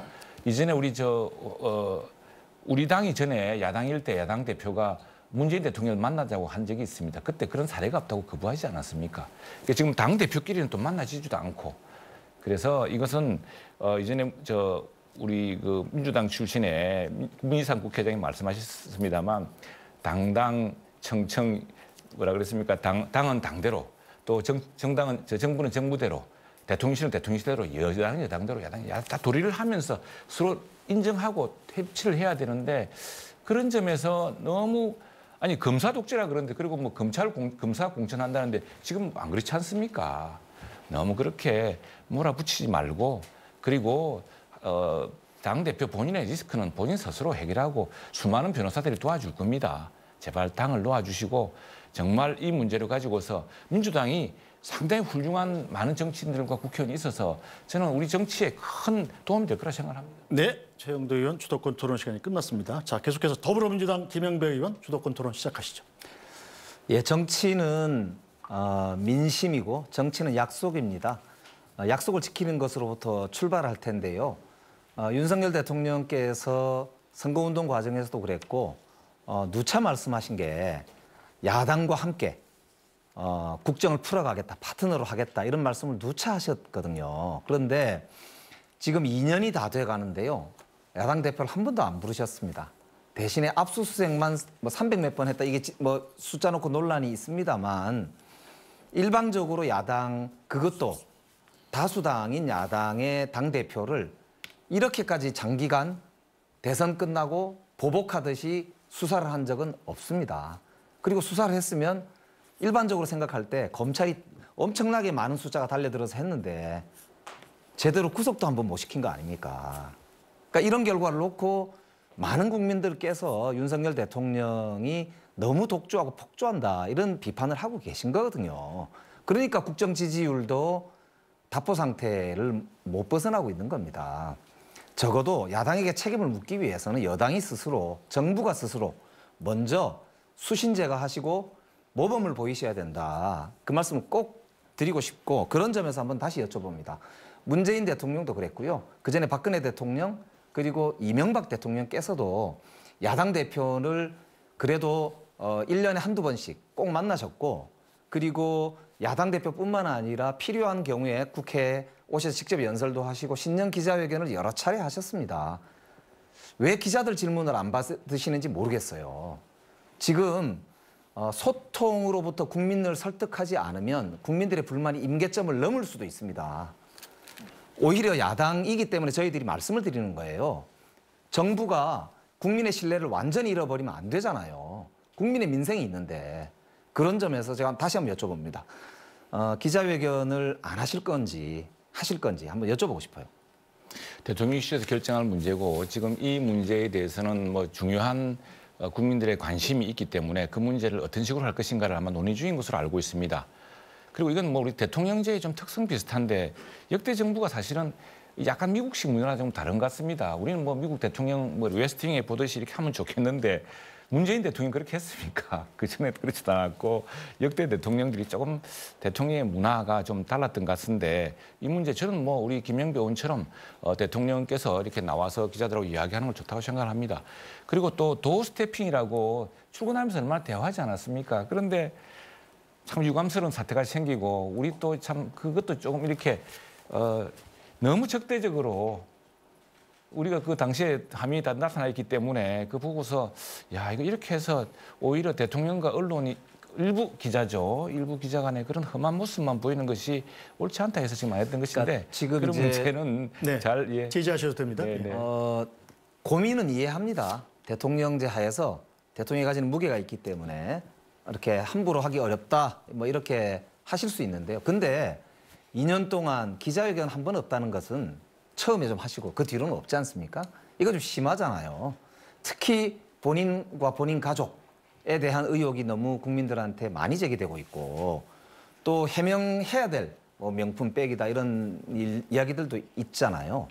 이거는 먼저 국민들한테 속 시원하게 이렇게 말씀하시고 양해를 구하는 것이 이 나라를 위해서도 좋고 국민들을 위해서도 좋고 저는 본인을 위해서도 좋다고 생각하기 때문에 그렇게 말씀을 드린 것이었고요. 그리고 이제 아까 말씀드렸던 대로 이제 우리 이제 나라가 지금 수출 통상 국가잖아요. 그런 면에서 보면은 우리는 우리 물건 잘 사주는 나라한테 잘 보이려고 노력하는 게 당연하지 않겠습니까? 그 신남방 그래서 베트남도 굉장히 중요한 우리 파트너 국가가 됐고요. 그리고 남미에 있는 많은 국가들도 우리 중소기업들하고 참 많은 관계들이 있습니다. 이번에 부산 엑스포 유치하는 과정에서도 참 많은 노력을 각층이 했는데 너무너무 부끄러운 결과가 망신스럽게 나왔지 않습니까? 그걸 국민들은 전부 다 정부가 도대체 뭘 했냐 이걸 물어보거든요. 그러니까 그런 면에서 저는 외교 안보는 제발 좀 협치를 해달라. 그 말씀을 거듭 부탁 겸해서 말씀을 드리고요. 그런 점에서 저는 이제 그걸 한번 여쭤보고 싶어요.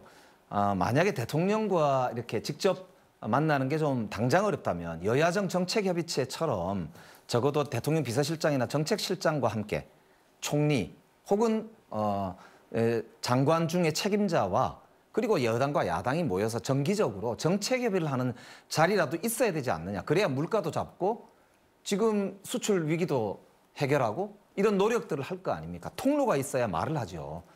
그 소통하는 창구를 만들어야 된다고 생각하는데 어떻게 생각하십니까? 그 좋은 의견입니다. 근데 저는 한 번도 그런 이야기가 여당 지도부에 야당 지도부에서 공식적으로 나온 걸 들은 기억이 별로 없는데. 아닙니다. 여러 번 얘기했습니다. 아니 그걸 마다할 이유가 있겠습니까? 특히나 저는 뭐 우리 한덕수 총리가 여러 차례 여야 의원들과 함께 근데 정의당 의원도 오셨습니다. 근데 민주당 의원이 안 오셨어요.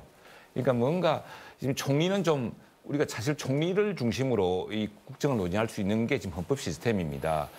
왜냐하면 총리도 뽑을 때 국회 동의 없이 못 뽑게 돼 있었고 국회가 표결을 통해 뽑지 않습니까? 근데 총리와 같이 협의하고 또 정부와 협의하는 시스템을 저 총리실에서 국무총리가 여러 차례 그런 대화 내역을 많이 제의했습니다. 그런데 좋습니다. 예, 그렇게 이제 노력해 나가기도 하고요. 하여튼 정말 좀 말씀대로 좀 됐으면 좋겠습니다. 그렇게 하겠습니다. 우리 김종민 의장님께 한번 여쭤보고 싶은데요. 아까 말씀하신 대로 이제 제왕적 대통령제가 그 수명을 다했다. 그래서 대통령 한 명 잘못 뽑으면은 까딱 잘못하면 나라가 누란의 위기로 빠질 수도 있다. 옛날에 왕이 잘못되면은 나라가 큰일 나는 것처럼 그런 시스템이 좀 고쳐져야 된다 이렇게 말씀하셨는데 저도 전적으로 동의를 합니다. 지금 미국식 대통령제와 우리나라 대통령제가 너무 다르거든요. 미국식 대통령제에는 국회의원이 장관들의 입각을 못 하잖아요. 그다음에 법안 발의권도 국회에만 있지 정부는 없습니다. 우리나라는 대부분의 중요 법안이 다 정부 입법입니다. 예산권도 국회가 더 세지 정부보다는 오히려 예산권이 국회에 더 강하다고 할 정도입니다. 감사원도 국회 밑에 있습니다, 미국은. 그러니까 우리나라는 이 모든 것을 사실 87년 체제 하에서 대통령을 내 손으로 뽑으면서 국민들이 거기다가 권력을 몰아줬거든요. 이제는 재벌 총수 리스크가 있을 때 재벌이 휘청휘청 했던 것처럼 이제는 좀 시스템을 바꿔야 된다고 생각하거든요. 근데 그중에 개헌이라는 게 다 개헌 이슈입니다. 한꺼번에 할 수가 없으니까 좀 미니멀, 그러니까 최소 개헌을 하자. 그래서 예를 들면 아까 얘기했던 대로 결선 투표제부터 시작해서 총리 추천제, 그다음에 아까 불체포 특권 뭐 한동훈 위원장이 거창하게 얘기하신 것 같지만 그게 개헌 이슈거든요. 그러니까 이런 몇 가지들에 대해서 국민 동의를 얻어서 최소 개헌을 지방선거 때 한꺼번에 하면 어떠냐 이런 의견이 있는데 거기에 어떻게 생각하십니까? 네, 그러니까 저희도 분권형 대통령제를 추진하고 그걸 위해서는 국회가 총리를 추천하거나 또는 국회가 총리를 선출하여 추천하거나 이런 두 가지 방법이 있으라고 보여지는데 이런 거. 그다음에 특히나 아까 말씀드렸지만 권력 분산을 위한 것은 단순히 대통령제의 분산만이 있는 게 아니라 지방자치 권력에 대한 분산 문제도 여전히 있고 역시 개헌 사항입니다. 그것뿐만 아니라 제가 생각하기에는 원포인트를 뭐 말씀하신다고 하면 결선 투표 전에 당연히 돼야 되는데 대통령제부터 시작하는 방식도 있고 모든 선거에 결선 투표를 제시하는 방법을 통해서 다양한 어떤 다당제 민주주의를 구현할 수도 있다고 보여집니다. 네. 예, 같이 한번 고민해 보시죠. 최영도 의원님께 질문 드릴게요. 한동훈 비대위원장께서 아까 제가 말씀드렸던 대로 등장하면서 여의도 정치권에 대한 많은 비판을 쏟아내셨어요.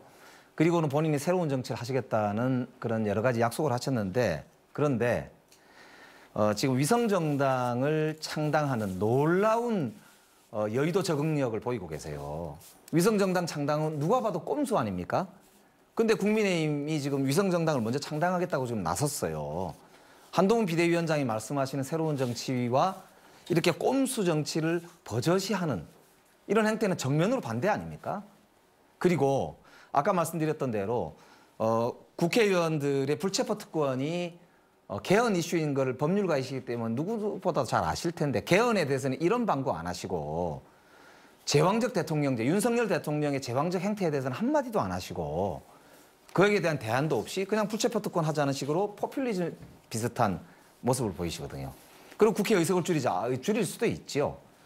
그럼 검찰 특권부터 줄여야 되는 거 아닙니까? 네, 답변 시간 30초 보장하셔야 됩니다. 그래서 이 비판에 대해서 어떻게 생각하시는지 좀 한번 여쭤보고 싶어요. 네, 국회 한동훈 비대위원장의 의견만이 아닙니다. 우리 국민들이 국회를 얼마나 불신합니까? 왜 똑같이 죄를 지었으면 재판을 받아야 되는데 국회의원은 재판을 기소되지 않으려고 저렇게 피하려고 하느냐. 당당히 하면 되는데 이렇게들 국민들이 묻고 있습니다. 그래서 이런 국회들을 못 믿겠다. 국회 신뢰가 필요 없다고 생각하는 사람들, 신뢰할 수 없다는 사람들이 80%를 넘어서고 있는 겁니다. 근데 불체포 특권이 이제 헌법상 위반입니다. 그렇기 때문에 우리가 자, 이것으로 주도권 토론 시간도 모두 끝났습니다. 자, 이제 마무리할 시간이 다 돼갑니다. 오늘 정책 토론회에서 못다한 말씀이나 강조하고 싶은 점 있으실 텐데요. 마무리 발언 기회를 드리겠습니다. 자, 발언 시간은 1분씩입니다. 먼저 국민의힘 최영도 의원 말씀하시죠. 네, 국민 여러분, 정말 정치가 국민을 실망시키고 정치가 나라를 튼튼하게 만들고 민생을 두텁게 해야 되는데 또 갈등과 분열을 치유해야 되는데 더 악화시키고 있습니다. 이걸 해소하기 위해서는 이번 4월 국회의원 총선이 매우 중요합니다. 보시지 않았습니까? 지난 21대 총선에서 국민들은 민주당에게 가만히 못 되는 정도의 득표율만 줬을 뿐인데 180에 가까운 의석으로 마치 절대 반지를 낀 것처럼 폭주를 하고 국민의 뜻을 거슬렀습니다. 40몇 %를 얻은 국민의힘은 소수당이기 때문에 아무것도 할 수가 없었습니다. 이제 국민들께서 균형을 잡아주셔야 됩니다. 여당으로서 일을 할 수 있게 됩니다. 지금 데모크라시가 아니라 비토크라시라고 합니다. 야당의 힘이 너무 강해서 또 제왕적 당대표 그렇게 뿜끈뿜끈 좋아하면서 왜 야당의 당대표는 그렇게 힘이 막강합니까? 이 제왕적 당대표의 사법 리스크를 방어하기 위해서 국회가 동원되는 이런 사태를 막아주셔야 됩니다. 그렇게 해야 국가 안보도 튼튼해지고 경제도 더욱 발전합니다. 네, 자 계속해서 더불어민주당 김영배 의원 말씀하시죠. 존경하는 국민 여러분, 힘드시죠? 그리고 속상하시죠? 저도 그렇습니다. 그리고 너무 죄송합니다. 정치가 자기 책임을 다하지 못하고 싸움박질만 하느냐 이렇게 생각하고 계실 겁니다. 그러나 역시 민주주의는 또 정치로부터 시작한다고 생각합니다. 이제 국민들 뜻을 모아야 할 때입니다. 우리가 3대 위기를 겪고 있습니다. 민주주의의 위기, 민생의 위기, 한반도 평화의 위기입니다. 절체절명의 위기에 처해 있다고 생각합니다. 이제 저희들 민주당도 부족한 게 많고 메꿔야 될 것도 많습니다. 노력하겠습니다. 그러나 국민 여러분, 민주주의를 지켜온 건 역시 민주당입니다. 그리고 이제 나라의 미래를 걱정하는 국민들과 함께 저희들도 고민하겠습니다. 함께 해주십시오. 저희들도 거듭나겠습니다. 정치와 민주주의 그리고 민생을 지키기 위해 한반도 평화를 지키기 위해 최선을 다하겠다는 말씀 올립니다. 거듭 국민들께 약속드린 것은 실천하겠습니다. 네, 자 계속해서 정의당 김종민 정책위의장 말씀하시죠. 네, 사회 위기가 거듭되면 시민의 삶은 절망적일 수밖에 없습니다. 근데 이 문제를 해결해드릴 정치가 정치적 절망 상태에 있습니다. 시민들의 삶을 지키고 정치를 바꾸겠다고 탄생한 정의당이 가장 큰 책임을 가지고 있다고 저는 생각합니다. 정의당이 이 책임을 지는 첫 번째 시작은 작은 기득권이라도 내려놓는 녹색당과의 선거연합 정당을 만든 것입니다. 기후위기 시대에 걸맞는 녹색당 국회의원 한 명은 꼭 있어야 되지 않을까요? 위성정당 논란 속에서 선거제 개혁을 그래도 지키겠다고 다소 손해보더라도 그 원칙은 지켜나가겠다고 한 정당은 정의당이 유일했습니다. 이런 원칙을 지키는 그런 정당 하나는 필요하지 않을까요? 특히나 사회적 약자가 계속 양산되고 정치에서 지워진 사람들이 거듭될수록 정의당 같은 이런 정당이 더욱더 필요하지 않을까요? 정의당은 다 바꿔내겠습니다. 거듭나겠습니다. 고맙습니다. 네, 이렇게 해서 세 분의 마무리 발언까지 모두 들었습니다. 이 정치 분야를 주제로 한 오늘 정책 토론회 어떻게 보셨습니까? 모쪼록 오늘 토론회를 바탕으로 우리 정치권이 대화와 타협을 통한 상생의 정치로 나아가고 굳건한 안보와 국익을 우선하는 외교 정책들을 펼칠 수 있기를 바랍니다. 오늘 열띤 토론을 벌여주신 세 분 수고 많으셨고요. 함께해 주신 시청자 여러분께도 감사드립니다. 오는 4월 10일 제22대 국회의원 선거를 앞두고 중앙선거방송 토론위원회가 주관하는 두 번째 정책 토론회는 사회 분야를 주제로 다음 달 22일 목요일 오전 10시부터 생방송될 예정입니다. 시청자 여러분의 많은 관심과 시청 부탁드리면서 오늘 토론 여기서 모두 마칩니다. 고맙습니다.